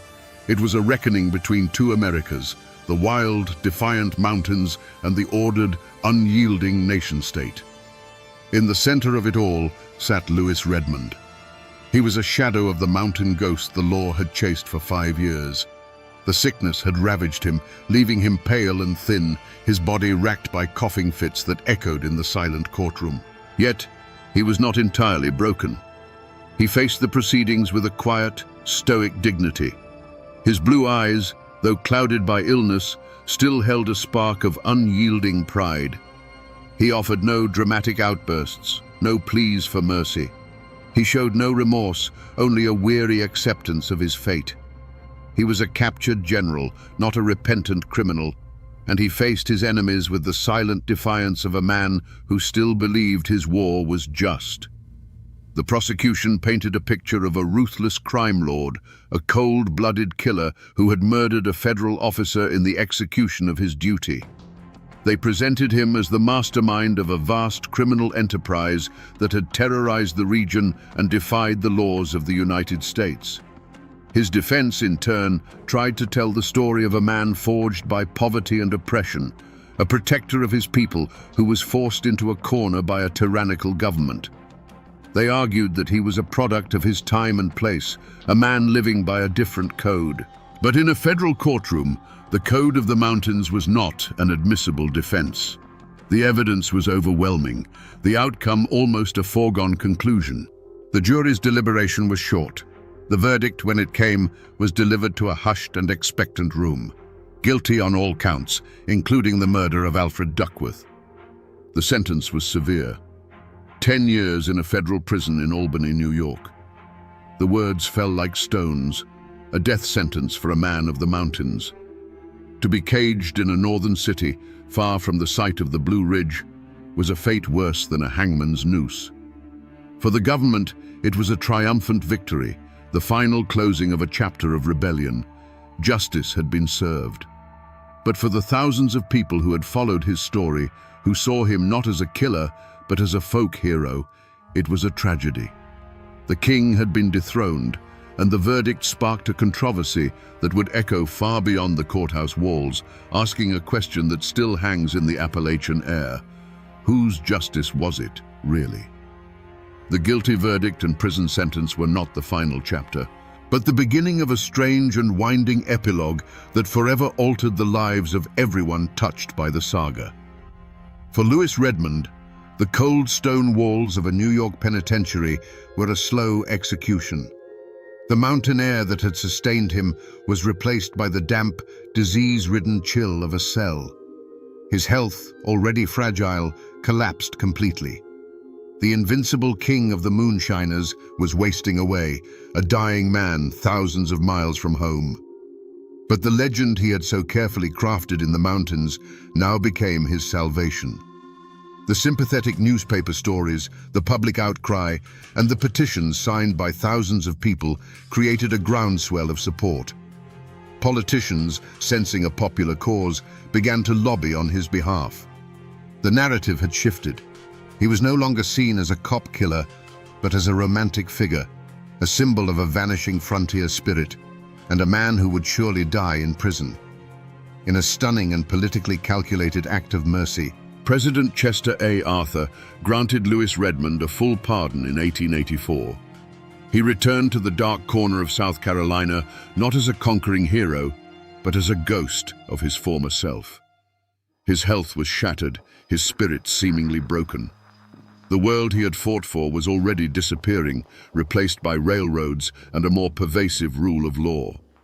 He gave up moonshining, the fire of his rebellion extinguished, and tried to live a quiet life as a farmer. He was a king without a kingdom, a legend who had outlived his own myth. The lives of those who had hunted him were also forever changed. Marshal Bob Love, the man who finally captured him, became a celebrated figure in law enforcement, his name forever linked with the taming of the infamous moonshiner. Yet the victory was bittersweet. The manhunt had consumed years of his life and exposed the deep, unbridgeable chasm between the mountain people and the federal law he represented. And what of the man who betrayed him? History does not record his name for good reason. He collected his bounty, a fortune in silver, but in doing so, he became a pariah. He was a Judas in a land that valued loyalty above all else. He was forced to leave the mountains, forever looking over his shoulder, a man who had sold his soul and could never go home again. Their fates, from the president in the White House to the nameless informant, were now all intertwined, strands in a single, complex story of justice, betrayal, and a war fought in the shadows of the Blue Ridge. Louis Redmond, the man, died in 1894, a shadow of his former self. He was buried in a small, unmarked grave in the dark corner of South Carolina, a quiet end for a man whose life had been a thunderclap. But while the man faded back into the mountain soil, his story refused to lie down and die with him. It lived on, becoming more potent and more romantic with each passing year, an echo that has never truly faded from these hills. You can go there today. You can drive the winding roads of Transylvania County or hike the steep trails of Sassafras Mountain. You can stand in the very places where Redmond ruled, where revenuers hunted, and where Alfred Duckworth drew his last breath. The landscape itself is the most enduring monument to his story. There is no grand stone marking his final resting place, no plaque commemorating his deeds. There is only a patch of earth, and the whispers that still cling to the rhododendron thickets and the high, lonely ridges. The mountains that protected him in life now guard his memory in death. His true memorial is not carved in stone, but in folklore. Around fires and on front porches, his name is still spoken with a mixture of reverence and excitement. They'll tell you he was a Robin Hood who stole from the government to feed the poor. They'll tell you he could shoot the buttons off a man's coat at 100 yards as a friendly warning. His legend has been sung into the memory of the mountains, carried on the strings of a fiddle in old ballads that tell of the brave outlaw who waged a war for his people. The world might forget the specifics of the Internal Revenue Act, but it remembers the story of a man who refused to bow. Louis Redmond became more than a moonshiner. He became a symbol of the fierce, independent, and defiant spirit of Appalachia. His story has been etched into the landscape and the very soul of its people. And though the official records may lie gathering dust in some distant archive, the Blue Ridge remembers. The mountains always remember. So we return to the question that hung in the air on Sassafras Mountain amidst the lingering smoke of black powder. Who would dare to kill a federal marshal? The simple answer, the one written in the court records, is Lewis Redmond. But the truth, as it so often is in these mountains, is far more complex. The trigger was pulled not just by a man, but by an entire world, by a culture under siege. Redmond was simply the hand that held the rifle, the focal point of a generation of anger, pride, and a desperate will to survive on one's own terms. This is a story that teaches us how legends are forged. They are rarely born from pure goodness, but from the fiery collision of law and need, of history and memory. Lewis Redmond was a criminal. He was a tax evader, a distiller of illegal liquor, and ultimately responsible for a man's death. That is the truth written in law books. But he was also a provider, a protector, and a symbol of defiance against a power that his people saw as unjust and oppressive.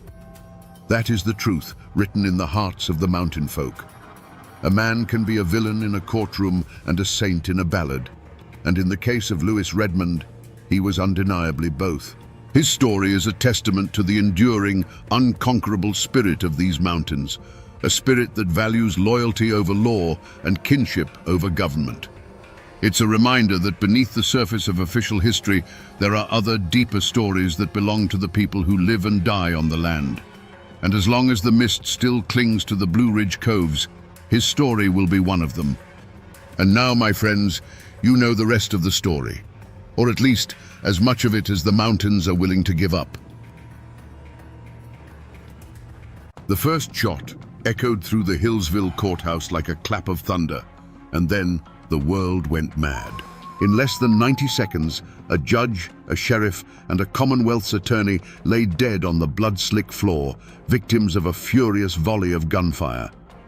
The newspapers across the nation screamed of a savage mountain clan, an insurrection against civilization itself.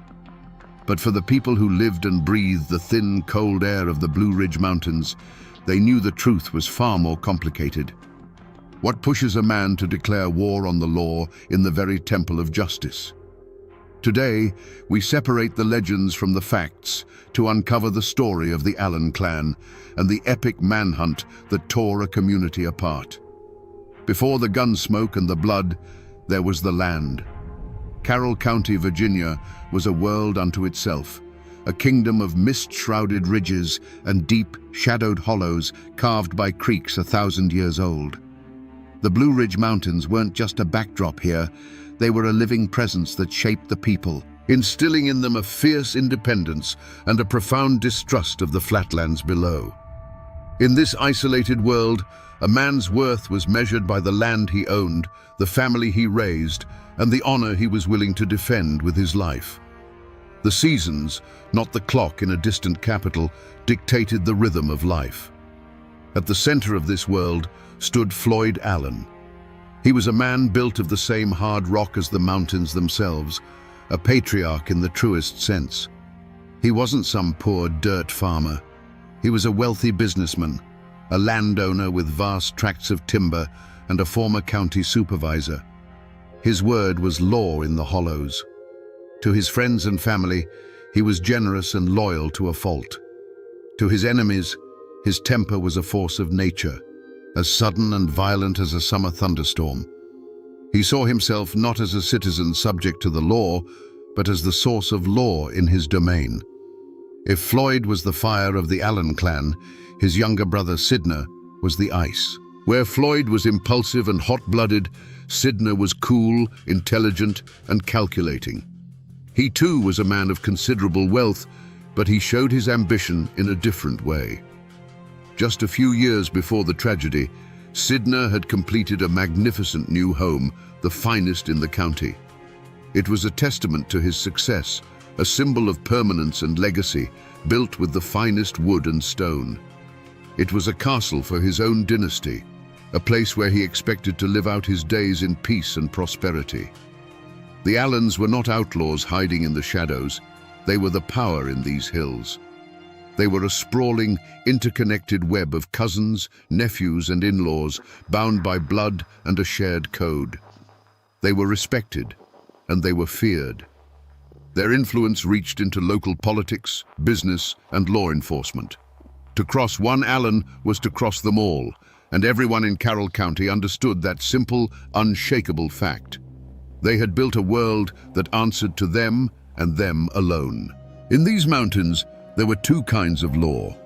There was the law written in books, administered by judges and lawyers from towns who didn't understand the ways of the high country. Then there was the unwritten law of the mountains, the code of honor. This code said that family was absolute, that an insult could not go unanswered, and that a man had the right to settle his own disputes. To be arrested and dragged before a judge for defending your kin was more than a legal problem. It was a profound public humiliation. It was an attack on your name and your very manhood. But the outside world was beginning to press in, its tendrils reaching up the mountain roads. Telegraph wires hummed with messages from a central government, and railroad surveyors planned routes that would cut through the heart of the old territories.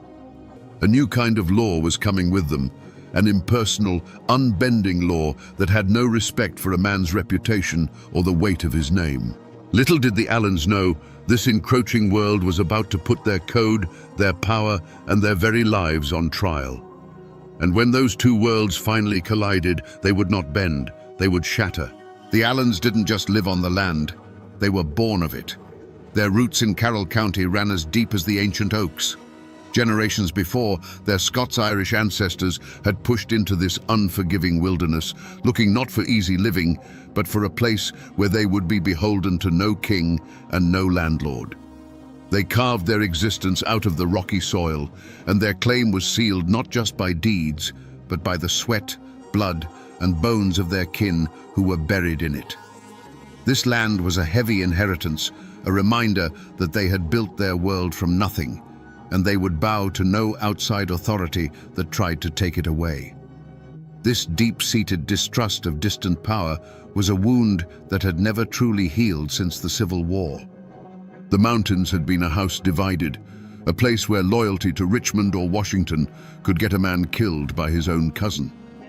The war left behind a bitter legacy, a deep-seated suspicion that the laws passed in far-off capitals were designed to control and suppress the mountain people, not to protect them.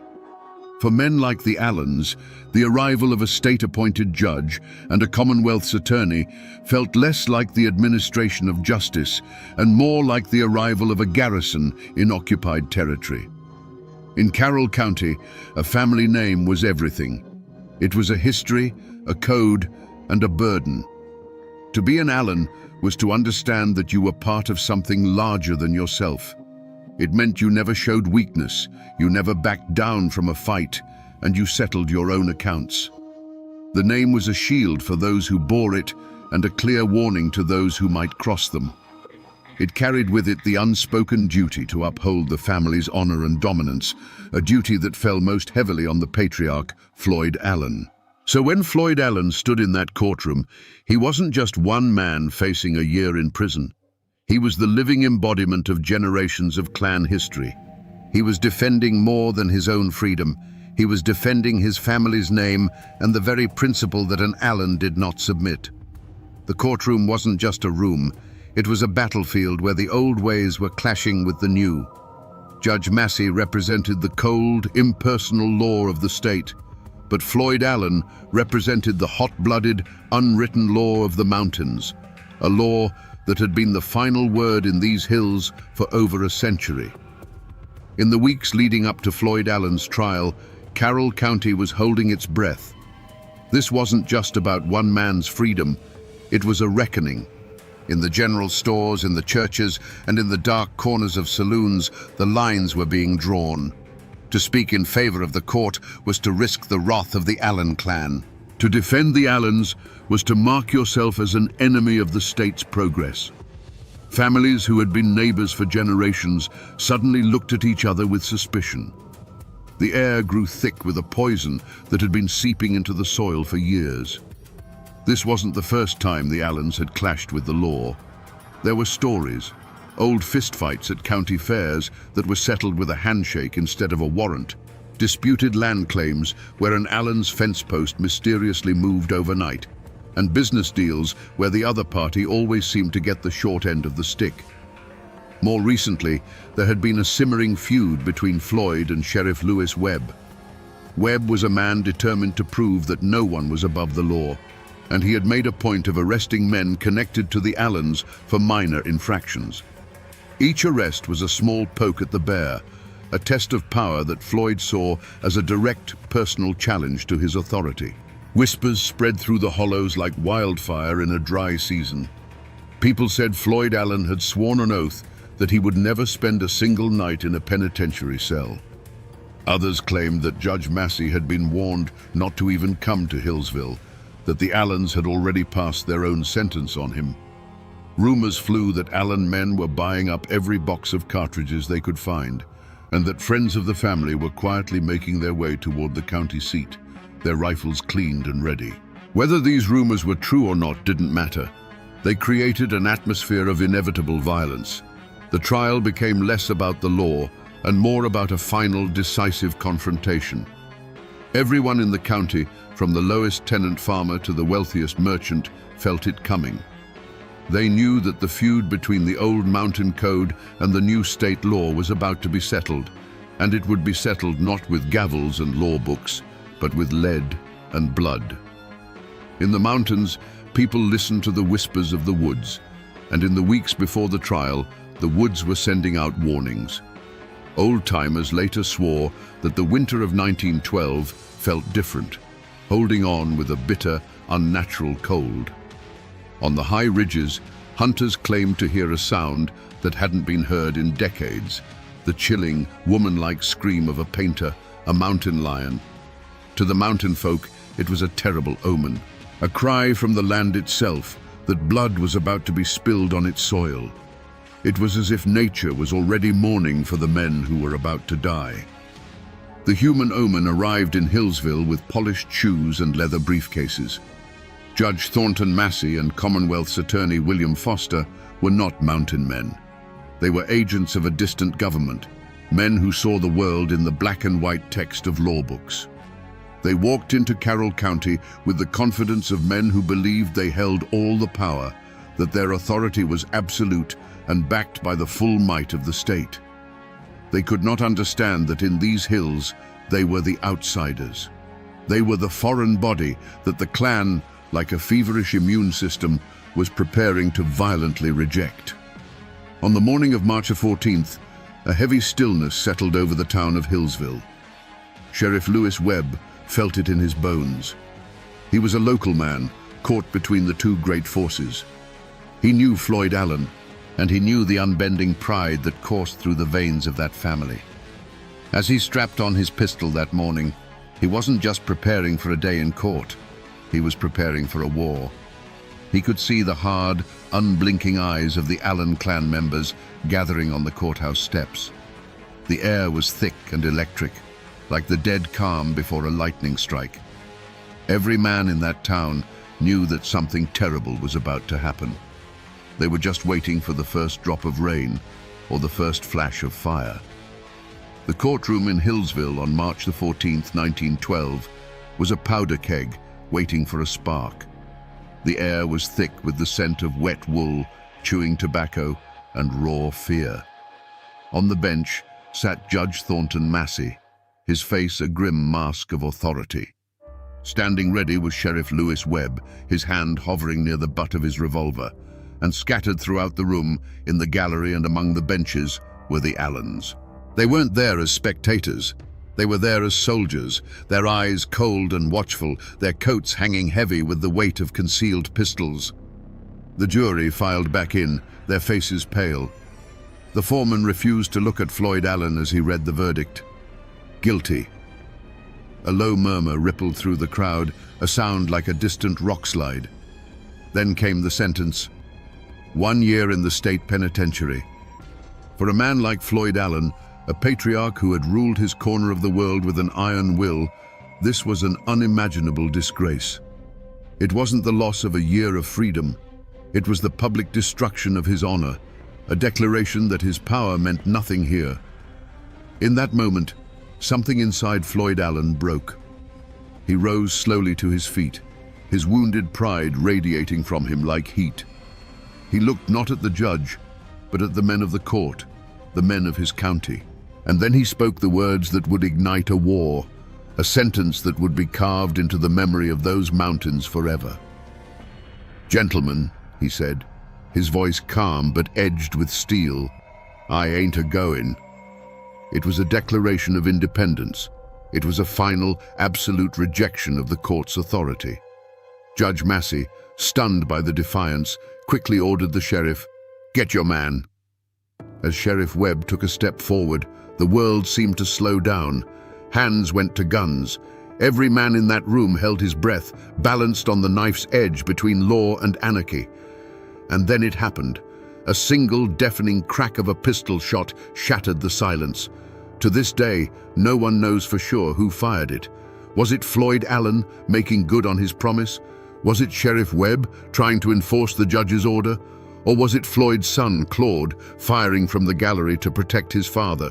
It doesn't matter. That first drop of blood was all it took. In that instant, the trial of Floyd Allen was over, and the war of the Allen clan had begun. The courtroom was no longer a place of law. It had become an execution ground. That first gunshot did not begin a duel. It detonated the world. The courtroom erupted into a volcano of sound and fury. It was not a chaotic panic. It was a coordinated, devastating volley. From the gallery, from behind benches, from the doorways, the Allens unleashed a storm of lead. The sharp cracks of pistols blended into a single continuous roar, a deafening thunder that shook the very foundations of the building and the law it represented. Through the eyes of a terrified witness huddled on the floor, the scene was a nightmare of flickering shadows and brilliant flashes of fire. Judge Thornton Massey was slammed back into his high-backed chair as if struck by an invisible fist. For a moment he sat upright, his face a mask of shock, before sliding silently from the bench. His gavel clattered onto the wooden planks, the last sound of order in a world now ruled by chaos. The symbol of the law was the first to fall. Sheriff Lewis Webb, caught in the open as he moved toward Floyd, never had a chance to draw his weapon.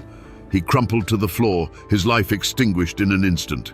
Commonwealth's attorney William Foster staggered back, a look of disbelief on his face, before collapsing amongst the very law books and papers he had used to condemn Floyd Allen. Men who had moments before been arguing points of law were now diving for their lives under tables and behind railings. The air grew thick and heavy with gun smoke, so dense it choked the lungs and burned the eyes. The constant splintering of wood and shattering of glass was punctuated by the screams of the wounded and the terrified. Augustus Fowler, a juror who had simply done his civic duty, was caught in the crossfire and fell, a random victim in a war he had no part in. For 90 seconds, the Hillsville courthouse was the heart of a maelstrom, a place where the only authority was the muzzle of a gun. And then, as suddenly as it began, it was over. A deafening silence fell over the room, broken only by the groans of the wounded and the soft flutter of legal papers drifting down through the hazy, acrid air. When the smoke began to clear, the walls and the judge's bench were pockmarked with dozens of dark, ugly holes, silent witnesses to the carnage. The law of the state had been tried, judged, and executed in its own sanctuary. Through the haze, the surviving Allens moved with a chilling purpose. They were not panicked. They were a clan of soldiers retrieving their wounded leader. They scooped up the bleeding Floyd Allen, and before anyone could fully comprehend what had just happened, they were gone. They melted out of the courthouse and vanished into the misty streets of Hillsville, leaving behind a scene of unimaginable slaughter. The war had been declared, the first battle had been won, and the Allens were now retreating into the mountains that would become both their fortress and their prison. To understand what happened in that courtroom, you have to try, just for a moment, to look at the world through Floyd Allen's eyes. In his mind, he was not the criminal. He was the victim of a conspiracy. These men, Judge Massey, Attorney Foster, they were outsiders, invaders who had come into his territory, his kingdom, to strip him of his authority and his honor. The trial wasn't a search for truth. It was a public ritual of humiliation designed to break him and, through him, the power of the Allen clan forever. When the jury foreman spoke the word guilty, it wasn't just a verdict. It was the deepest possible insult. When the judge pronounced the sentence of 1 year in a cage, it was a death sentence for Floyd's pride. In that moment, the switch flipped. The courtroom was no longer a place of law. It became a battlefield. The judge was not an arbiter of justice. He was the enemy commander who had just ordered his execution. The sheriff was not an officer of the court. He was the enemy soldier sent to capture him. The primal, unwritten law of the mountains, the law of survival and violent defense of one's own, instantly overrode the written law of the state. There was no room for hesitation. The moment the attack on his honor became a physical threat, the moment Sheriff Webb moved to lay hands on him, the time for words was over. For the Allens, this was self-defense. They were not murdering men. They were eliminating threats. In the cold calculus of clan survival, a judge who would cage their patriarch was an existential danger that had to be neutralized. The volley of gunfire was not an act of chaotic rage. It was the brutal, logical conclusion of their code. It was a preemptive strike to prevent the destruction of their world. As they carried their wounded leader from the smoking, blood-soaked courthouse, there was likely no remorse. There was no triumph. There was only the grim, chilling satisfaction of having met a mortal threat with overwhelming force. They had done what they had to do. They had defended their king and the honor of the clan. In their minds, they weren't fugitives fleeing justice. They were soldiers, retreating from a victorious battle, heading for the high ground to prepare for the long, bloody war that they knew was coming. When the last gunshot faded, the silence it left behind was more terrifying than the noise. It was a heavy, sacred silence, the kind that falls over a fresh grave. In the courtroom, the survivors lay frozen on the floor, the ringing in their ears slowly giving way to the soft, wet sound of dripping blood.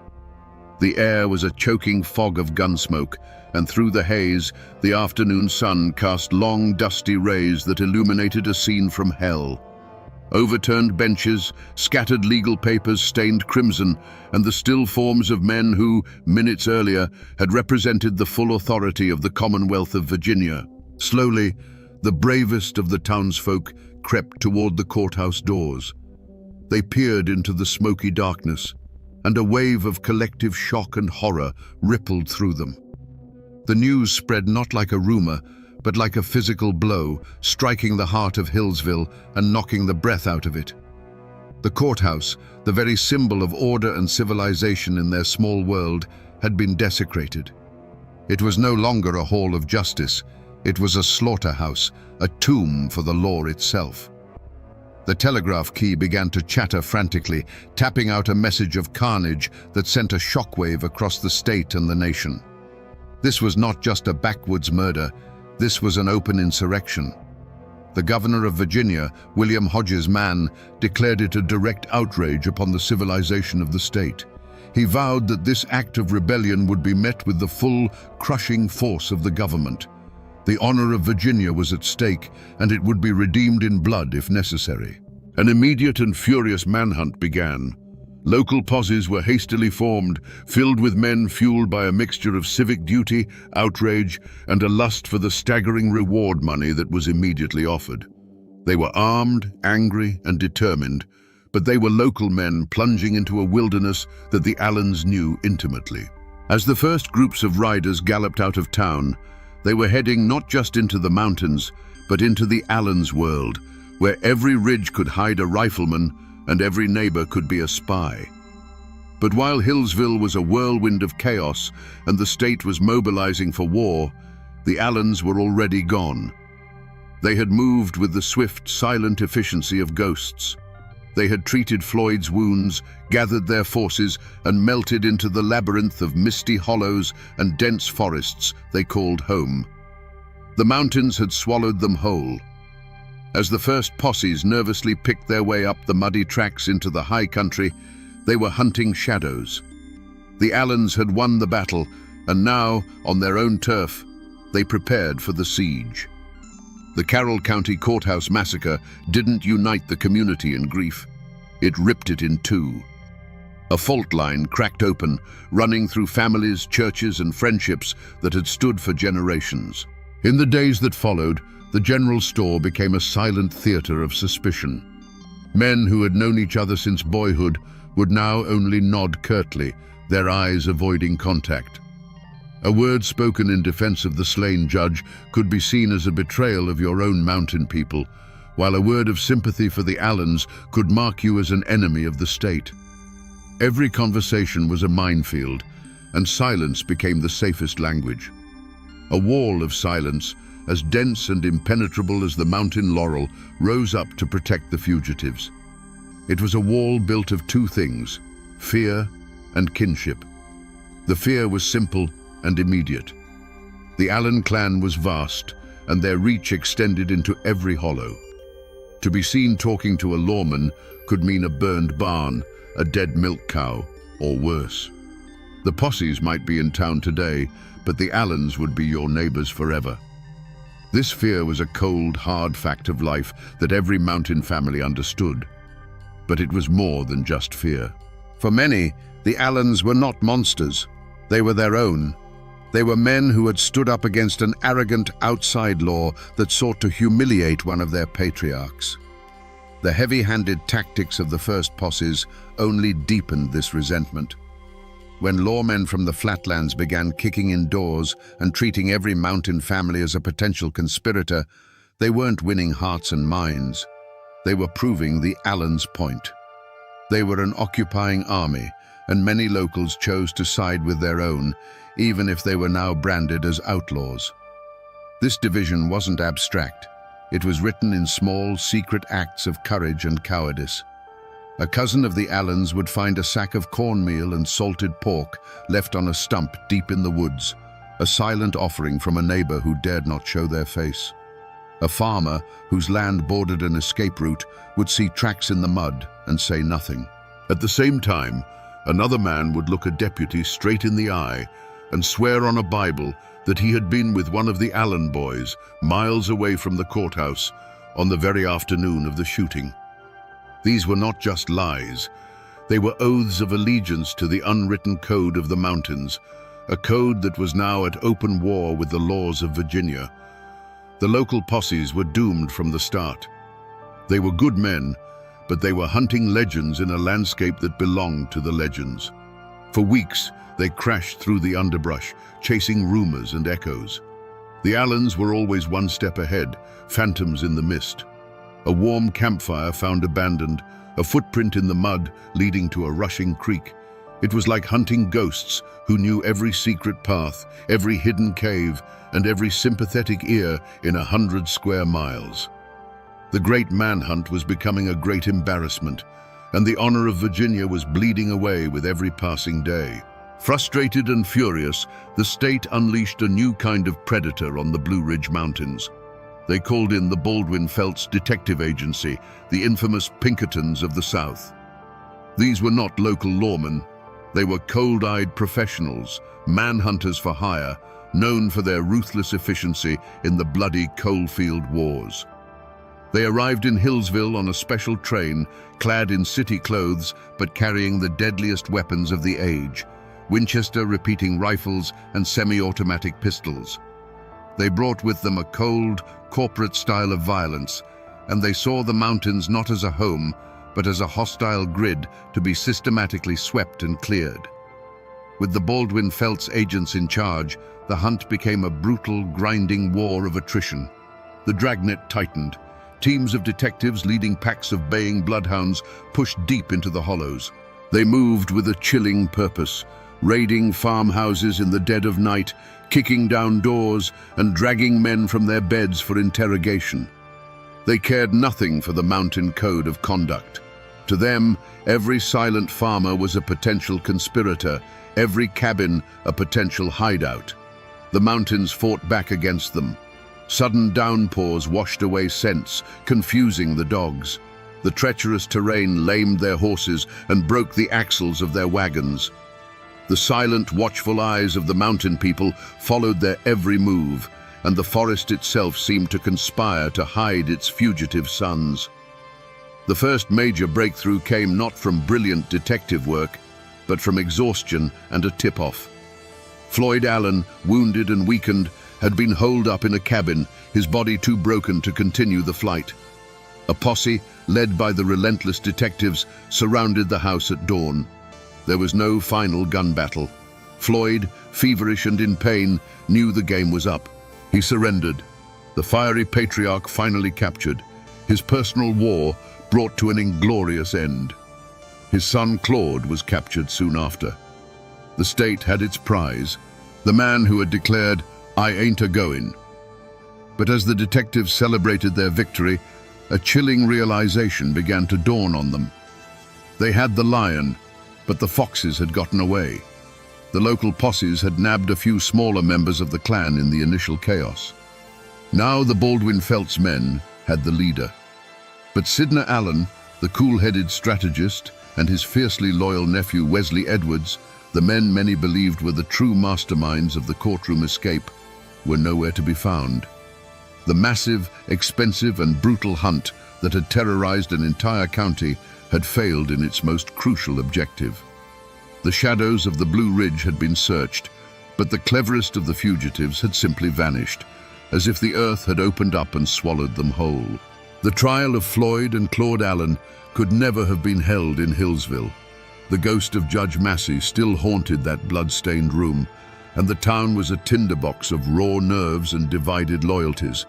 Instead, the proceedings were moved to Wytheville, and the trial began under the watch of armed militia. Sharpshooters were posted on the courthouse roof, their rifles glinting in the sun. Inside, every spectator was searched for weapons. This was not a simple trial.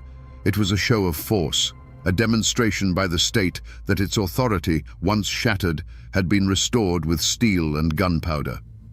Floyd Allen was carried into the courtroom each day, a wounded lion in a cage.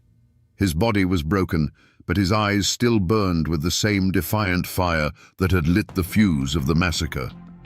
He showed no remorse, no fear. He sat there as a captured king, listening to the legal arguments of a system he had never recognized as his own. Beside him, his son Claude was a study in stoic loyalty, his face a hard mask, ready to share his father's fate. They were not begging for mercy. They were facing the consequences of their war, their silence a final act of defiance. The trial itself was a theater of conflicting truths. The prosecution, backed by the full power of the state, painted the Allens as savage anarchists, a clan of killers who had declared war on civilization. Their lawyers, in turn, fought back fiercely, arguing that the first shot had come from Sheriff Webb, that the Allens had been caught in a trap and had only fired to defend their patriarch's life. Witnesses took the stand, their hands trembling, their testimony often shifting like shadows depending on which lawyer was asking the questions. The truth of those 90 seconds was buried under an avalanche of fear, loyalty, and intimidation. But in the end, the outcome was never truly in doubt.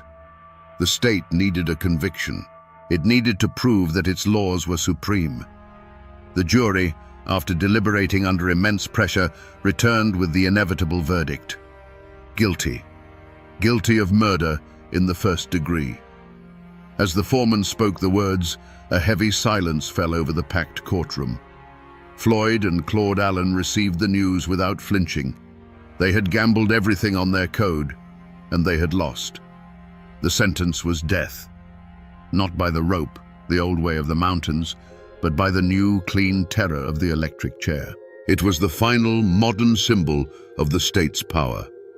But as the verdict was celebrated in the state capital, a deep and troubling question hung in the mountain air. Was this justice for the men who died in the courthouse? Or was it a calculated act of state vengeance, an execution designed to break the spirit of the mountains and make a terrifying example of the Allen clan? Was the state simply answering one massacre with another, more methodical one? The law of men had won its victory, but many felt it was a victory that left the scales of true justice unbalanced. The state of Virginia was not content with a verdict. It required a final, undeniable demonstration of its power. On a cold spring morning in 1913, Floyd and Claude Allen were led from their cells. They walked to the electric chair not as broken criminals begging for mercy, but as defeated soldiers facing a firing squad. They met their end with the same stoic defiance they had shown in the courtroom. With the pull of a switch, the fire of the Allen clan's rebellion was brutally and officially extinguished. The state had made its point. The old code of the mountains was dead, and this was its public execution. But while the state was executing its prisoners, two ghosts still haunted the law. Sidney Allen and Wesley Edwards had vanished. The great manhunt had failed. For 6 months, they were whispers in the wind, their escape feeding the growing legend of the clan's cunning. But they weren't in the mountains. They had slipped through the net and made their way hundreds of miles west to Des Moines, Iowa. Shaving their mustaches and taking on new names, they lived a quiet life, working as carpenters.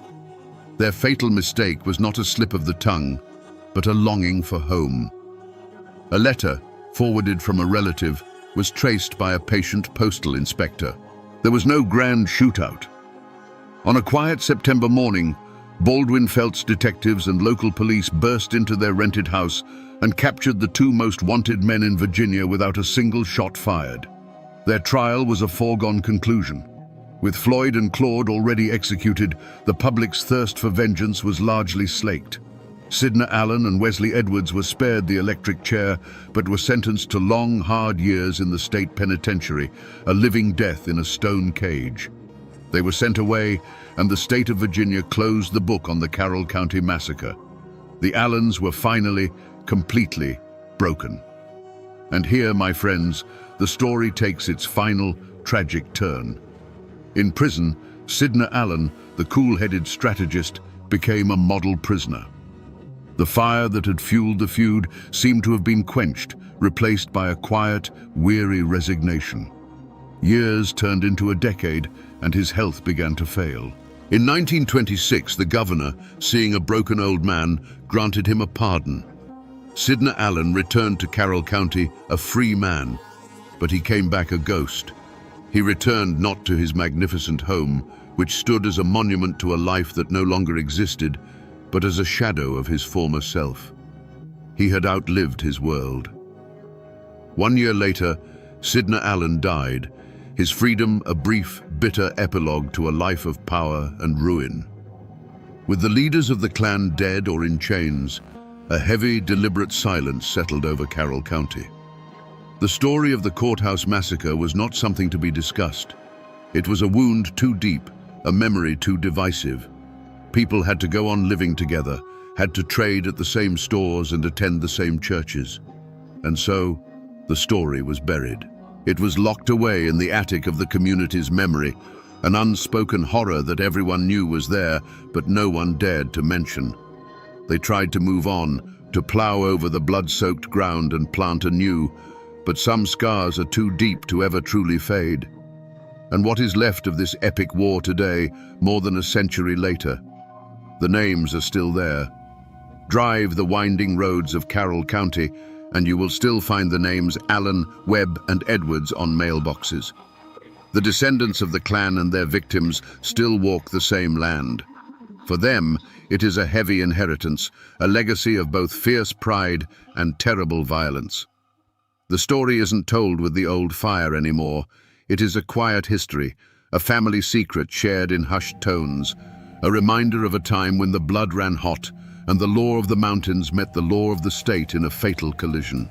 If you go to Hillsville today, you won't find the old courthouse. It was torn down decades ago, and a new one stands in its place, a symbol of a more orderly world. The 57 bullet holes that scarred its walls exist now only in photographs and memory, the physical wounds of that day finally erased. But drive a few miles out of town, and you will find it.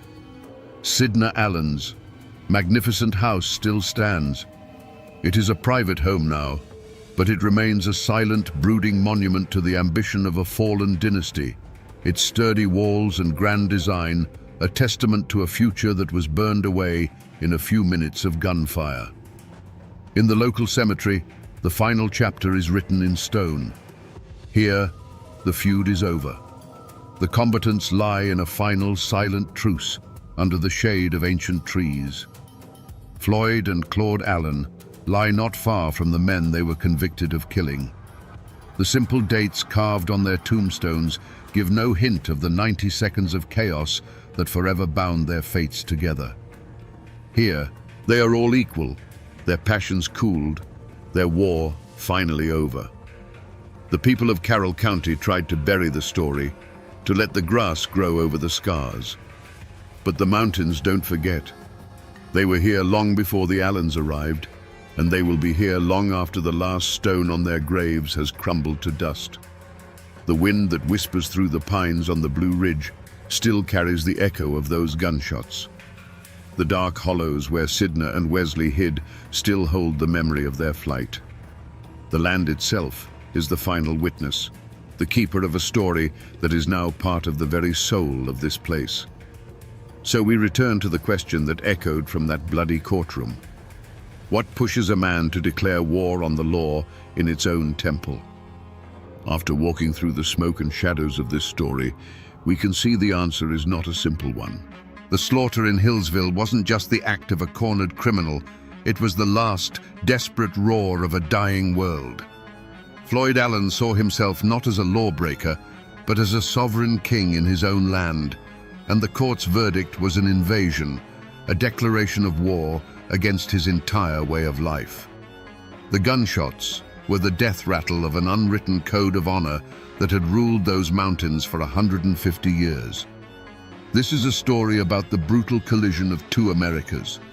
It is a story of family loyalty pushed to its most violent and tragic extreme. It is a story of pride so fierce it would rather die in a blaze of gunfire than bend its knee to a foreign power, even if that power was the government of its own state. There were no simple heroes here. There were proud, violent men who met their fate, and a new, organized form of power that meted out its own cold and methodical form of violence in return.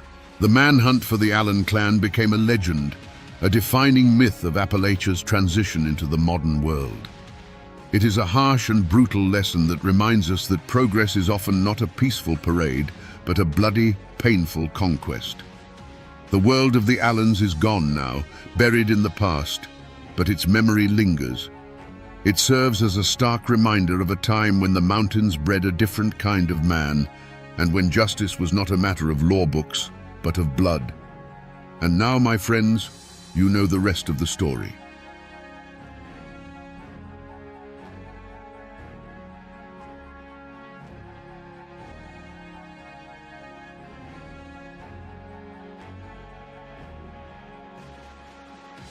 They say that for 5 days in the late summer of 1921, the hills of West Virginia went to war with themselves.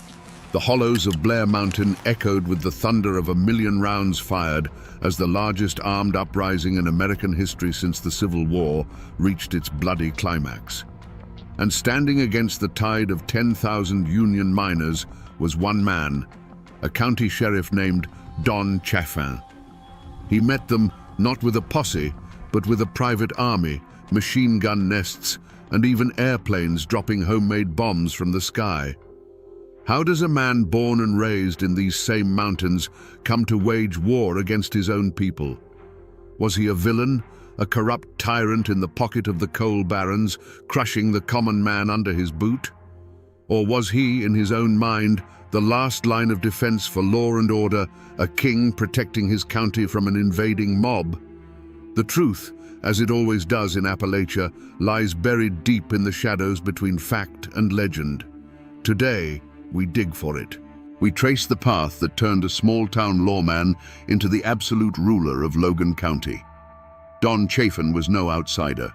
He was born in 1887, a son of Logan County, with roots that ran as deep in that rocky soil as any oak tree. The Chaffins were one of the founding families, their name carrying weight long before the first coal tipples scarred the landscape. He grew up breathing mountain air, learning the unwritten laws of the hollows, that loyalty to kin was absolute, that an insult to your name had to be answered, and that the only justice you could truly count on was the one you made for yourself. He was one of them, fluent in the language of both the front porch and the family feud. But the world Chaffin was born into was dying. The old Appalachia of scattered homesteads and fierce independence was being swallowed whole by an industrial giant. King Coal was the new god, and the coal companies were its high priests. They brought jobs, yes, but they also brought a new kind of servitude. They owned the houses the miners lived in, the stores where they bought their food, and the politicians who wrote the laws. Young Don Chaffin saw this firsthand. He saw proud men who once answered to no one, transformed into something less, their lives dictated by the shrill blast of a mine whistle. He began his career as a school teacher, a respected position in any mountain community. For a time, he stood before the children of Logan County, trying to impart lessons from a book. But he quickly learned a more potent lesson himself. He saw that the real power wasn't in the schoolhouse, it was in the courthouse. It was held by the men who could levy a tax, deputize a friend, or make a troublesome problem disappear with a quiet word and a nod. He saw that knowledge was one thing, but control was everything. This realization became the forge for his character. A choice was laid before him. He could remain a man of the old mountains, honorable but ultimately powerless, destined to be swept aside by the forces of industry. Or he could become a man of the new Appalachia. He could learn to master the machinery of this new world, to wield its power and to bend it to his will. The ambition in his heart was too strong to ignore. He made his choice. He decided he would not be a subject in the kingdom of coal. He would be its king. The old mountain code of loyalty was still there, but he twisted it.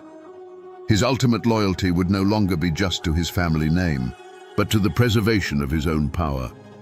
He would trade the quiet respect of the schoolhouse for the cold, hard fear commanded by the man in the sheriff's office. This was the moment Don Chaffin the teacher died, and Don Chaffin the tyrant began to take shape.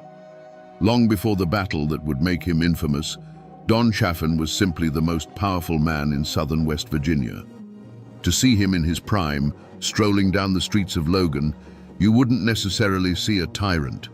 You'd see a man of influence, dressed immaculately in a fine suit and hat, his pearl-handled pistols a subtle but constant reminder of his authority.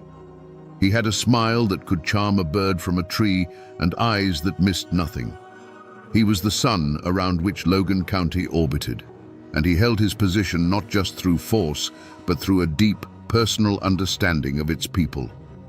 For those who stayed on his right side, Sheriff Chaffin could be a powerful ally. He was the man you went to when you had a problem the law books couldn't solve. A dispute over a property line, a son who'd gotten into a bit of trouble, a family facing hard times, Chaffin could fix it with a word. He cultivated a network of loyalty, a system of patronage where he was the benevolent patriarch, dispensing favors and expecting absolute allegiance in return. In a place where official government was often distant and ineffective, Don Chaffin was the man who got things done. At home, he was a husband and a father. He built a life of comfort and privilege for his family, a world away from the grit and danger of the coal mines that funded it. This, perhaps, was the world he was truly protecting. Not just the abstract profits of the coal operators, but the safety and prosperity of his own kin. Every action he took, every line he drew in the dirt, was to insulate his family from the chaos and poverty that surrounded them. He was building a dynasty on a foundation of coal, and he would let no one threaten it. This was the kingdom Don Chaffin built, a county sealed off from the outside world, running on his rules. It was a place of brutal, enforced order. The coal trains ran on time, the company payrolls were met, and the Union agitators were kept on the other side of the county line. To the coal barons in their distant city offices, it was a perfect model of efficiency. To the miners who kept their heads down and did their work, it was a life, a hard life, but a predictable one. Don Chaffin ensured that predictability, and in the turbulent world of the coalfields, that was a powerful commodity. But every king has a weakness, and Don Chaffin's was a profound and blinding one. He could not tolerate a single challenge to his authority. It wasn't just pride, and it was more than mere stubbornness. It was a fundamental belief that Logan County was a direct extension of his own will. In his mind, he had built an orderly kingdom from the chaos of the mountains, and any voice of dissent was not just a disagreement, it was an act of treason. He saw the world in absolutes. You were either with him, or you were an enemy to be crushed. This flaw was on display long before the miners marched. You saw it in the cold, efficient brutality of what became known as the Logan County system. When a man suspected of Union sympathies stepped off the train, there was no debate. There was no argument. Chaffin's deputies, his private army, would simply surround him. The choice was never about ideas, it was about survival. Leave now on the next train, or be carried out after a beating that would serve as a lesson to anyone else foolish enough to try. This wasn't law enforcement, it was the purging of an infection. For years, this iron-fisted approach was the very source of his strength. The coal operators paid him a fortune precisely because he was uncompromising. He was the wall that kept the Union out, the guarantee that their profits would continue to flow, uninterrupted by strikes or demands for better pay. His fatal flaw was the very thing that made him rich and powerful. He built his castle on the bedrock of his own intolerance. But a wall built to keep out a few men cannot hold back a flood. Chaffin's vision was fatally narrow, limited to the borders of his own county. He failed to understand that the Union movement was becoming something more than just a few organizers he could intimidate. It was an idea, spreading like wildfire through the desperate and oppressed coal camps. He believed he could beat that idea into submission, just as he had beaten individual men. He could not conceive of a world where his control was not absolute. He could not imagine a negotiation, a compromise, or a shared power. In Don Chaffin's mind, there was only room for one king in Logan County. And as the anger in the surrounding coalfields began to smolder and grow, this fatal crack in his armor was about to be struck by the force of an entire army. He was a man who knew only how to push back, and he was about to be pushed by a force greater than any he had ever known. The spark that lit the Appalachian powder keg didn't land in Logan County. It landed a few counties over, on the stone steps of the McDowell County Courthouse, and it came in the form of an assassination. The target was a man named Sid Hatfield, the chief of police of Matawan. To the Union miners, Hatfield was more than a lawman. He was a folk hero, a living legend. Where Don Chaffin was the symbol of company control, Hatfield was the symbol of defiance. He was the one lawman who had stood with his people, famously facing down Baldwin Felts agents in a bloody shootout that became known as the Matawan Massacre. He was proof that not every man with a badge was for sale. On August 1st, 1921, Hatfield arrived at the courthouse in Welch to face trumped-up charges, a legal trap set by his enemies. He was unarmed, walking beside his wife, trusting in the sanctity of the law he represented. As he climbed the steps, Baldwin Felts agents, the very same men he had fought in Matawan, were waiting. They opened fire in broad daylight, cutting him down in a hail of bullets right in front of his wife. His friend Ed Chambers was executed alongside him.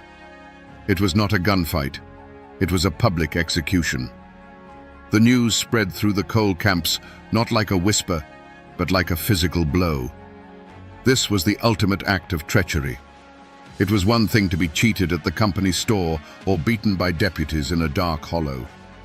It was another to see your one hope for justice within the system murdered on the very steps of a courthouse. The message sent by the coal operators was clear and brutal. There is no law for you here. There is no protection. We can kill your heroes in the open, and nothing will be done. For Don Chaffin, this act was happening in another county, perpetrated by men not directly on his payroll, but in the hearts and minds of the miners. It was all part of the same corrupt, violent machine of which he was the master architect. Their rage, their grief, and their years of simmering desperation finally crystallized into a single, unifying purpose. The system had declared war on them, so they would declare war on the system. And the symbol of that system, its beating heart and its iron fist, was Sheriff Don Chaffin. This was the unforgivable affront. The miners began to gather, not for a strike, but for a crusade. They tied red bandanas around their necks, a symbol of their solidarity that would give them the name Rednecks. They cleaned their rifles, gathered their ammunition, and began to march south. Their goal was no longer just to unionize a county. It was to avenge a martyr, to tear down a kingdom, and to bring their own form of justice to the man who represented everything they hated. The fuse was lit, and it was burning straight for Logan County. As the news of the marching army reached Logan, the state capital of Charleston descended into a panic. Governor Ephraim Morgan, a man caught between the immense power of the coal industry and the terrifying prospect of a civil war, pleaded for calm. He sent telegrams, issued proclamations, and dispatched the state police, but it was like trying to stop a flood with a handful of sand. He knew that the only two men who could truly stop this were the leaders of the Miners' March and the sheriff of Logan County. Federal mediators were sent, including the decorated General Billy Mitchell. They met with the miners' leaders who, for all their rage, laid out their terms. They wanted the violence to end. They wanted the right to join a union without being beaten or killed. They wanted the Logan County system dismantled. They were willing to talk, but they would not turn back until their basic rights as American citizens were guaranteed. The government, it seemed, was trying to find a way out, a path that didn't lead over the top of Blair Mountain. But for Don Chaffin, there was nothing to discuss. From his command post in Logan, he watched the situation not as a political crisis, but as a military operation. To him, the 10,000 approaching men were not desperate workers seeking justice. They were an invading army, a horde of Bolsheviks and insurrectionists bent on destroying his county. The governor's pleas for negotiation were, in his eyes, signs of weakness. You don't negotiate with a mob, you break it. While others talked of peace, Chaffin prepared for war. The coal operators opened their coffers, and Chaffin spent the money with deadly efficiency. He put out the call, and his army of deputies swelled from hundreds to nearly 3,000. Gun thugs, mercenaries, and strikebreakers poured into Logan, men who were paid to shoot, not to talk. Rifles and machine guns, purchased by the ton, were trucked in and distributed. The phone lines between Logan and the coal company offices hummed with logistics, not diplomacy. He rejected every attempt at de-escalation. When state officials suggested he allow a small, peaceful delegation of miners to enter Logan to present their grievances, he refused. When federal mediators proposed a ceasefire and a cooling-off period, he ignored them. His response was to send his men into the hills. He directed them to dig trenches, set up machine gun nests, and turn the 10-mile ridge of Blair Mountain into a fortress. Every shovel of dirt thrown, every strand of barbed wire unspooled was Don Chaffin's answer to the calls for peace. He was making his stand, not just for the coal companies, but for his own absolute, unquestioned rule. He had locked and bolted every door that led to compromise, leaving only one path open, the path of violence. The wires between Logan County and Washington, D.C. were humming. President Warren G. Harding, seeing a domestic war about to explode, made one last desperate attempt to pull the combatants back from the brink.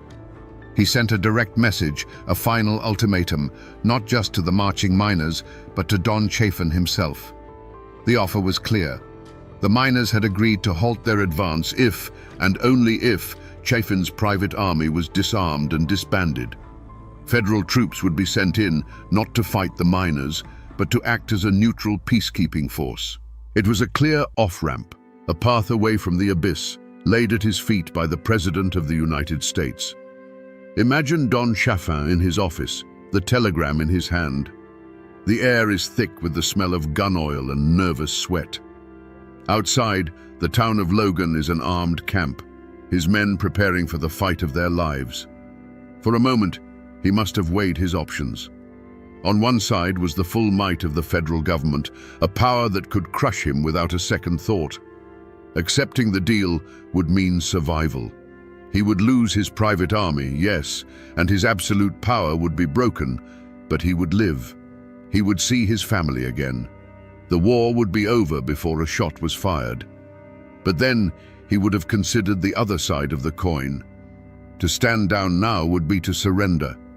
It would mean that the threats and the rage of the Union men had succeeded.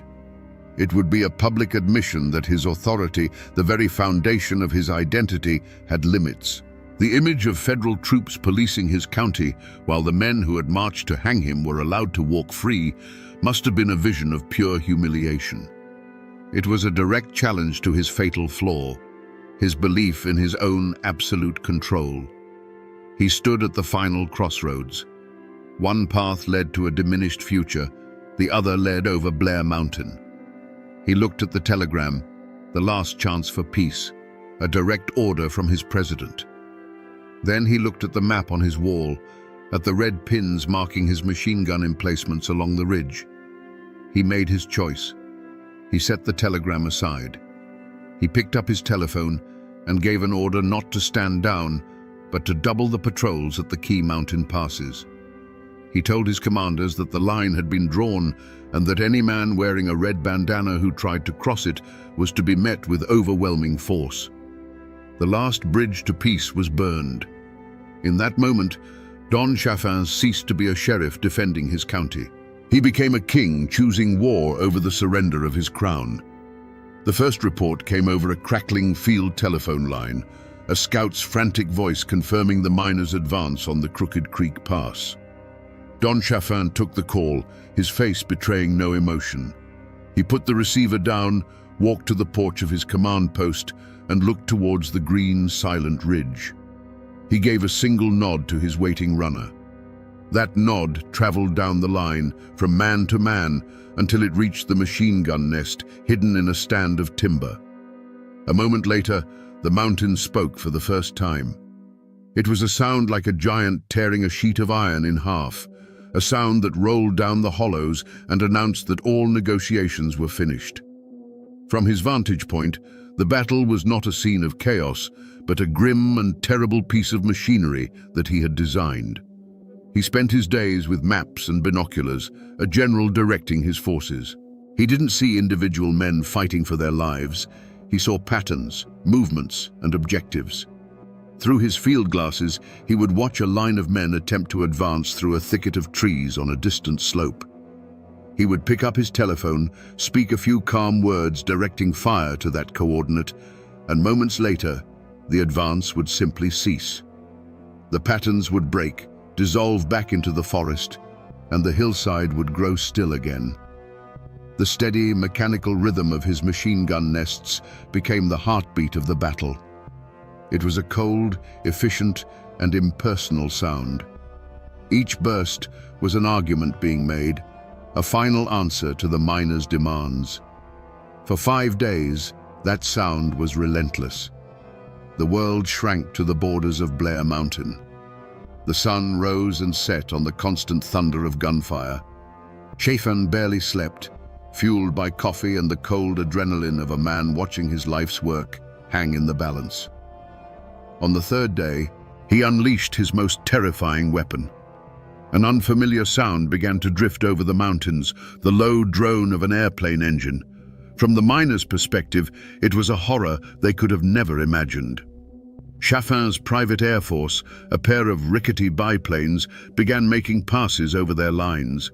The explosions in the trees below were often small, the homemade bombs crude and inaccurate. But their purpose was more psychological than physical. It was a message from Don Chaffin. There is nowhere to hide. I rule the land, and I rule the sky. He authorized the use of everything at his disposal. Reports from the miners' side would later speak of bombs that didn't just explode, but released clouds of sickening gas, surplus munitions from the Great War. Chaffin had brought the industrial slaughter of the European trenches to the hills of Appalachia. He was not just defending his county, he was attempting to annihilate the will of his enemy. The battle raged on, a brutal war of attrition. An estimated 1 million rounds were fired. The mountain itself seemed to groan under the assault, its trees shredded, its soil soaked in the conflict. Chaffin's fortress held. His lines did not break. He had met the largest armed insurrection in American history with a wall of fire and steel. Then, as suddenly as it began, it started to quiet. The federal troops were coming, and the miners knew they could not fight their own country. The last shots echoed and then faded, replaced by a profound and chilling silence. The war was over. The argument that had raged for a generation was, for now, permanently settled. Don Chaffin stood victorious on his mountain, the undisputed king of a silent, smoking kingdom. The silence that fell over Blair Mountain was heavier than any sound that had preceded it. Don Chaffin stood in the quiet, the acrid smell of burnt gunpowder still hanging in the air like a ghost. There was no joy in his victory, no triumphant celebration. There was only the cold, hard satisfaction of a man who had met an overwhelming force and had not broken. He had drawn a line, and the world now knew that he would hold that line, no matter the cost. His kingdom was secure. His mind, sharpened by 5 days of constant high-stakes command, did not rest. It immediately shifted from the tactics of war to the politics of the aftermath. His first orders were not to celebrate, but to consolidate. He sent his deputies fanning out across the ridge, their task no longer to fight, but to collect weapons and round up stragglers. He was transforming his private soldiers back into lawmen and the battlefield back into a crime scene. He knew the world was watching, and he needed to control the narrative. This was not a battle, he would claim. It was the quelling of a violent insurrection. The real test came a day later, with the arrival of the United States Army. A column of dusty trucks carrying uniformed soldiers rolled into Logan County, their federal authority absolute. An army colonel, a man accustomed to giving orders and having them obeyed without question, stepped out to meet the sheriff of Logan County. For a moment, two commanders faced each other, one representing the power of a nation, the other the power of a single man's will. This was the moment Chaffin's reign as an independent warlord came to an end. But Chaffin did not surrender his authority. He merely transferred it. He met the colonel not as a defeated man or a renegade, but as a fellow officer of the law. He was dapper, calm, and cooperative. He presented himself as the beleaguered hero who had single-handedly held back anarchy until the cavalry arrived. He offered maps, intelligence, and the full cooperation of his office. He smoothly transitioned from the man who had waged a private war to the loyal local official assisting the federal government. He had won his battle. He had stopped the march. He had broken the miners' army. Now, standing before the might of the United States, he holstered his authority and stepped back into the role of Sheriff Chaffin. His active part in the shooting was over. The road had ended, not in a jail cell or a shallow grave, but in a handshake with the very government he had, for 5 bloody days, effectively ignored. The cost of Don Chaffin's victory was paid in a currency he would never have to touch: the broken lives of the men he defeated and the families they left behind. The war on Blair Mountain was over, but the war on the miners had just entered a new, more insidious phase. As federal troops disarmed the miners, Chaffin's deputies and the state police moved in behind them, armed not with machine guns, but with lists of names. Hundreds of miners were arrested and indicted on charges ranging from conspiracy to murder, and even treason against the state of West Virginia. For the families in the coal camps, the silence that followed the battle was not one of peace, but of dread. A knock on the door of a company shack in the middle of the night meant a husband and father being dragged away to jail. It was followed, almost inevitably, by an eviction notice nailed to the flimsy door. Fired, blacklisted, and homeless, the families of the Union men were cast out, left to fend for themselves in a world where every official, every company man, was now their enemy. The defeat on the mountain was a single event.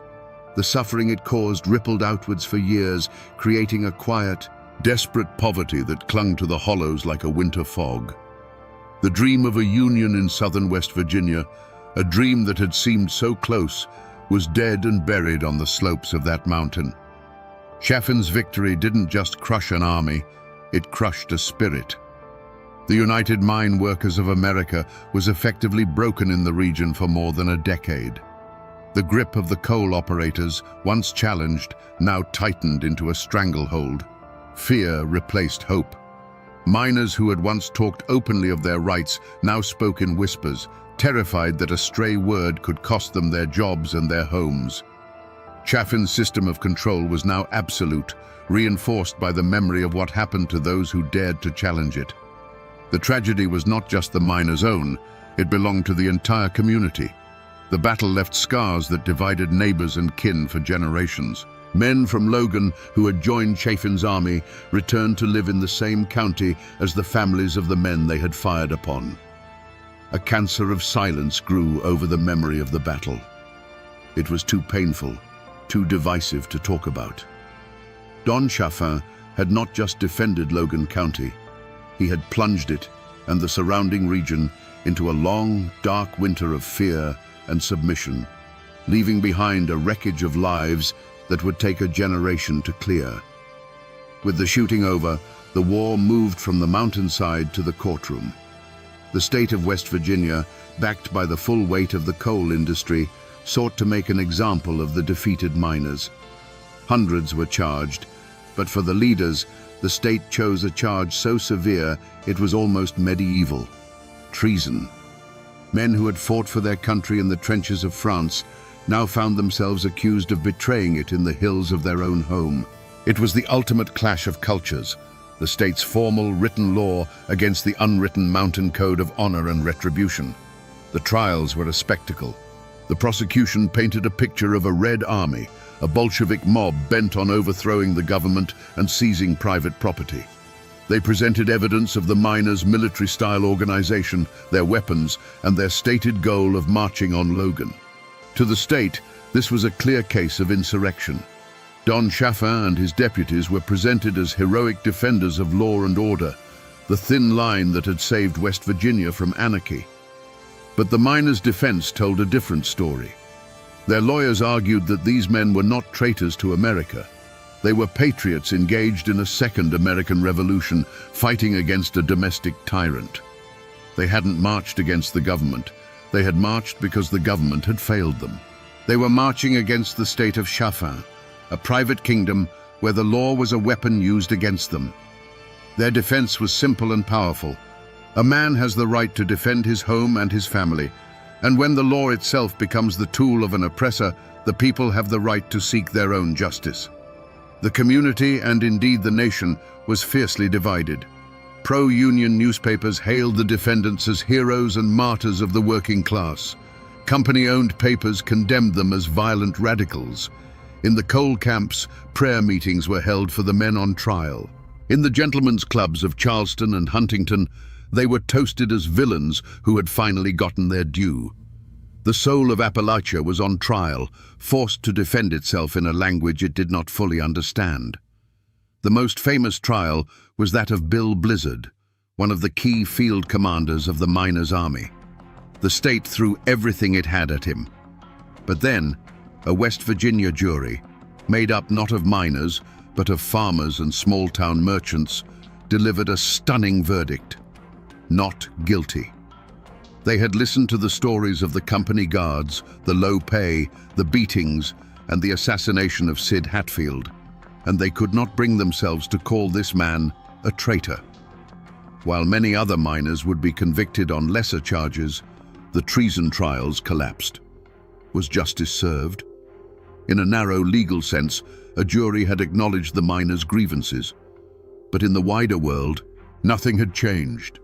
The Logan County system remained intact. The Union was shattered. Don Chaffin was still sheriff.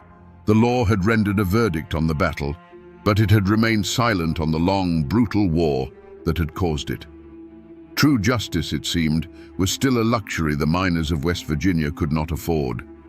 The army that marched on Logan County did not simply go home. Its leaders were tied up in court for years. Its members were scattered, blacklisted, and broken.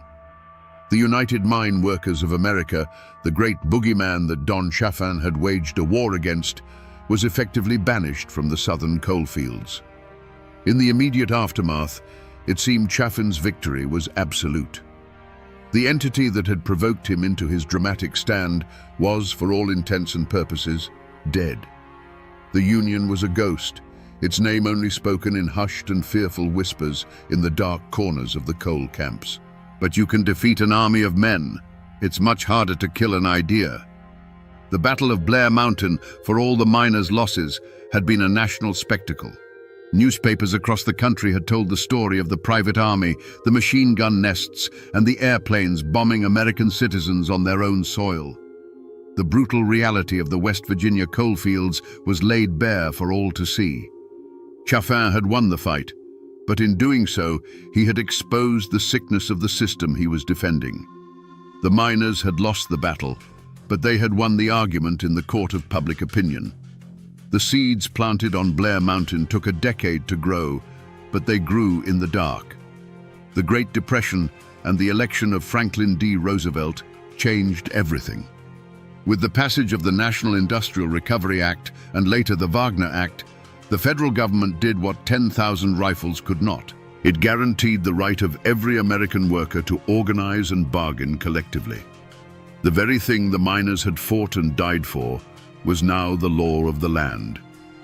In the mid-1930s, the UMWA organizers returned to southern West Virginia. This time, they came not as an invading army, but with the full backing of federal law. They walked into Logan County, the heart of Don Chaffin's old kingdom, and signed up thousands of miners without a single shot being fired. The Logan County system was finally broken, not by force of arms, but by a simple change in the law. The miners' cause, the great antagonist that had risen against Chaffin, had ultimately triumphed. He had won the battle, but history was already siding with the men he had beaten. Don Chaffin had won his war, but he couldn't outrun the changing world. You see, for all his power in West Virginia, he was still just a county sheriff in the eyes of the federal government. His downfall came not from a bullet from a miner's rifle, but from a federal indictment. In 1924, he was convicted of violating prohibition laws, a charge almost laughable in its simplicity compared to the private war he had waged. The man who had commanded an army was brought low by the business of moonshine. He served nearly 2 years in a federal penitentiary. When he returned to Logan, the world he had ruled was gone. His aura of invincibility, once as solid as the mountains themselves, had been shattered. He was no longer the untouchable king. He was a convicted felon, a man who had been humbled by an outside power. He found that the fear he had once commanded had been replaced by something quieter, and the loyalties he had built were shifting sands. He quietly moved his family to Huntington, trading his role as a county warlord for the quiet life of a hotel manager. The king had been dethroned, not by a rival, but by the slow, grinding gears of time and federal law. For his family, the name Chaffin would forever be a complicated inheritance. It was a name of power and prominence, a name that opened doors in southern West Virginia. But it was also a name stained with blood and controversy, a name that was whispered with a mixture of fear and resentment. His descendants would not escape the shadow of Blair Mountain. It became a part of their identity, a legacy they had to navigate, a story they had to either defend or distance themselves from.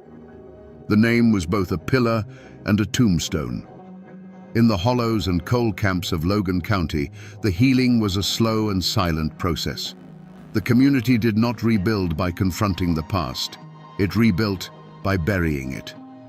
For decades, the Battle of Blair Mountain was not spoken of. It was a wound too deep, too personal to touch. Fathers who had fought on opposite sides of the ridge raised their children in the same towns, a fragile peace maintained by a collective, unspoken agreement to forget. A blanket of silence fell over the memory of the war, and under that blanket, the resentment and trauma festered. The power dynamic in the mountains had been permanently altered. The era when a single sheriff, funded by private industry, could raise an army and operate as an absolute monarch was over. Chaffin's fall created a vacuum that was filled not by another strongman, but by the slow, creeping influence of the state and federal government. The isolation that had allowed his kingdom to flourish was broken, and the brutal feudal system he had perfected died with his conviction. If you go to Blair Mountain today, you won't find any grand monuments. For the better part of a century, the mountain kept its secrets. The trenches filled with leaves, the shell casings were swallowed by the earth, and the story was buried under a deliberate silence. Then, in the 21st century, a new war for Blair Mountain began. Not with rifles, but with lawsuits and bulldozers, as coal companies sought to strip mine the historic battlefield, to literally erase the history from the landscape. Preservationists and descendants of the miners fought back, a struggle that continues to this day. The ghosts of 1921 are still fighting for their ground. And what of the name Don Chaffin? In Logan County, it is still spoken with a complicated mix of awe and revulsion. To some, he remains the strong man who brought order, the only one tough enough to tame a lawless land. To others, he is the Appalachian Caesar, a tyrant who sold his soul and his people to the company store. You can drive to Huntington and find his grave, a quiet stone marker for a man whose life was a roaring fire. It's a peaceful end for a man who brought so little peace to the world. But his legacy echoes in a way most people never realize, in a word you hear every single day. Think of the word redneck. That word was born in the fire of this conflict. It came from the red bandanas the Union miners tied around their necks to identify themselves as they marched on Logan. It was their uniform, their flag, a symbol of solidarity and defiance against the guns of the coal companies. Before it was an insult, before it was a caricature, it was a badge of honor worn by men willing to die for their rights on the slopes of Blair Mountain. So the ghost of Don Chaffin still walks these hills, but it's not a man in a fine suit with pearl-handled pistols. It's a question. It's the question of how much power is too much, of where the line is between lawman and king, between order and tyranny. His name is a reminder, etched into the very soul of these mountains, that while men die and battles end, the struggle for justice is never truly over. So we come back to the question we asked at the very beginning. Was Don Chaffin a hero or a villain? The easy answer is to call him a monster, a corrupt tyrant paid to crush the common man. And he was certainly that. But the more unsettling truth is that he was the perfect, brutal instrument of his time and place. He was a product of a lawless system that demanded a strong man, and he played the part better than anyone.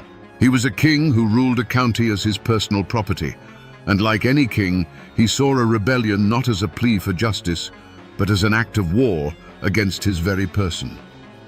In the end, this is a story about how a man's greatest strength can become the engine of his own tragedy. Chaffin's unbending will, the very quality that made him the undisputed master of Logan County, was the same quality that made compromise impossible and bloodshed inevitable. He was a man who could command an army, but could not comprehend a changing world. He won his battle on Blair Mountain so completely that he ultimately lost the war against history itself, a feudal lord swallowed by the tide of the 20th century. The law eventually caught up to him, but his true judgment was delivered by time. He died a relic, a dethroned king living out his days while the Union flag flew freely over the very mines he had once sworn to protect with blood and fire. His story serves as a dark and powerful lesson from the heart of these mountains, that a man who seeks absolute control will one day be confronted by an absolute truth, that no kingdom and no king lasts forever. And that, my friends, is the ballad of Don Chaffan, a man who believed in the law so long as he was the one writing it.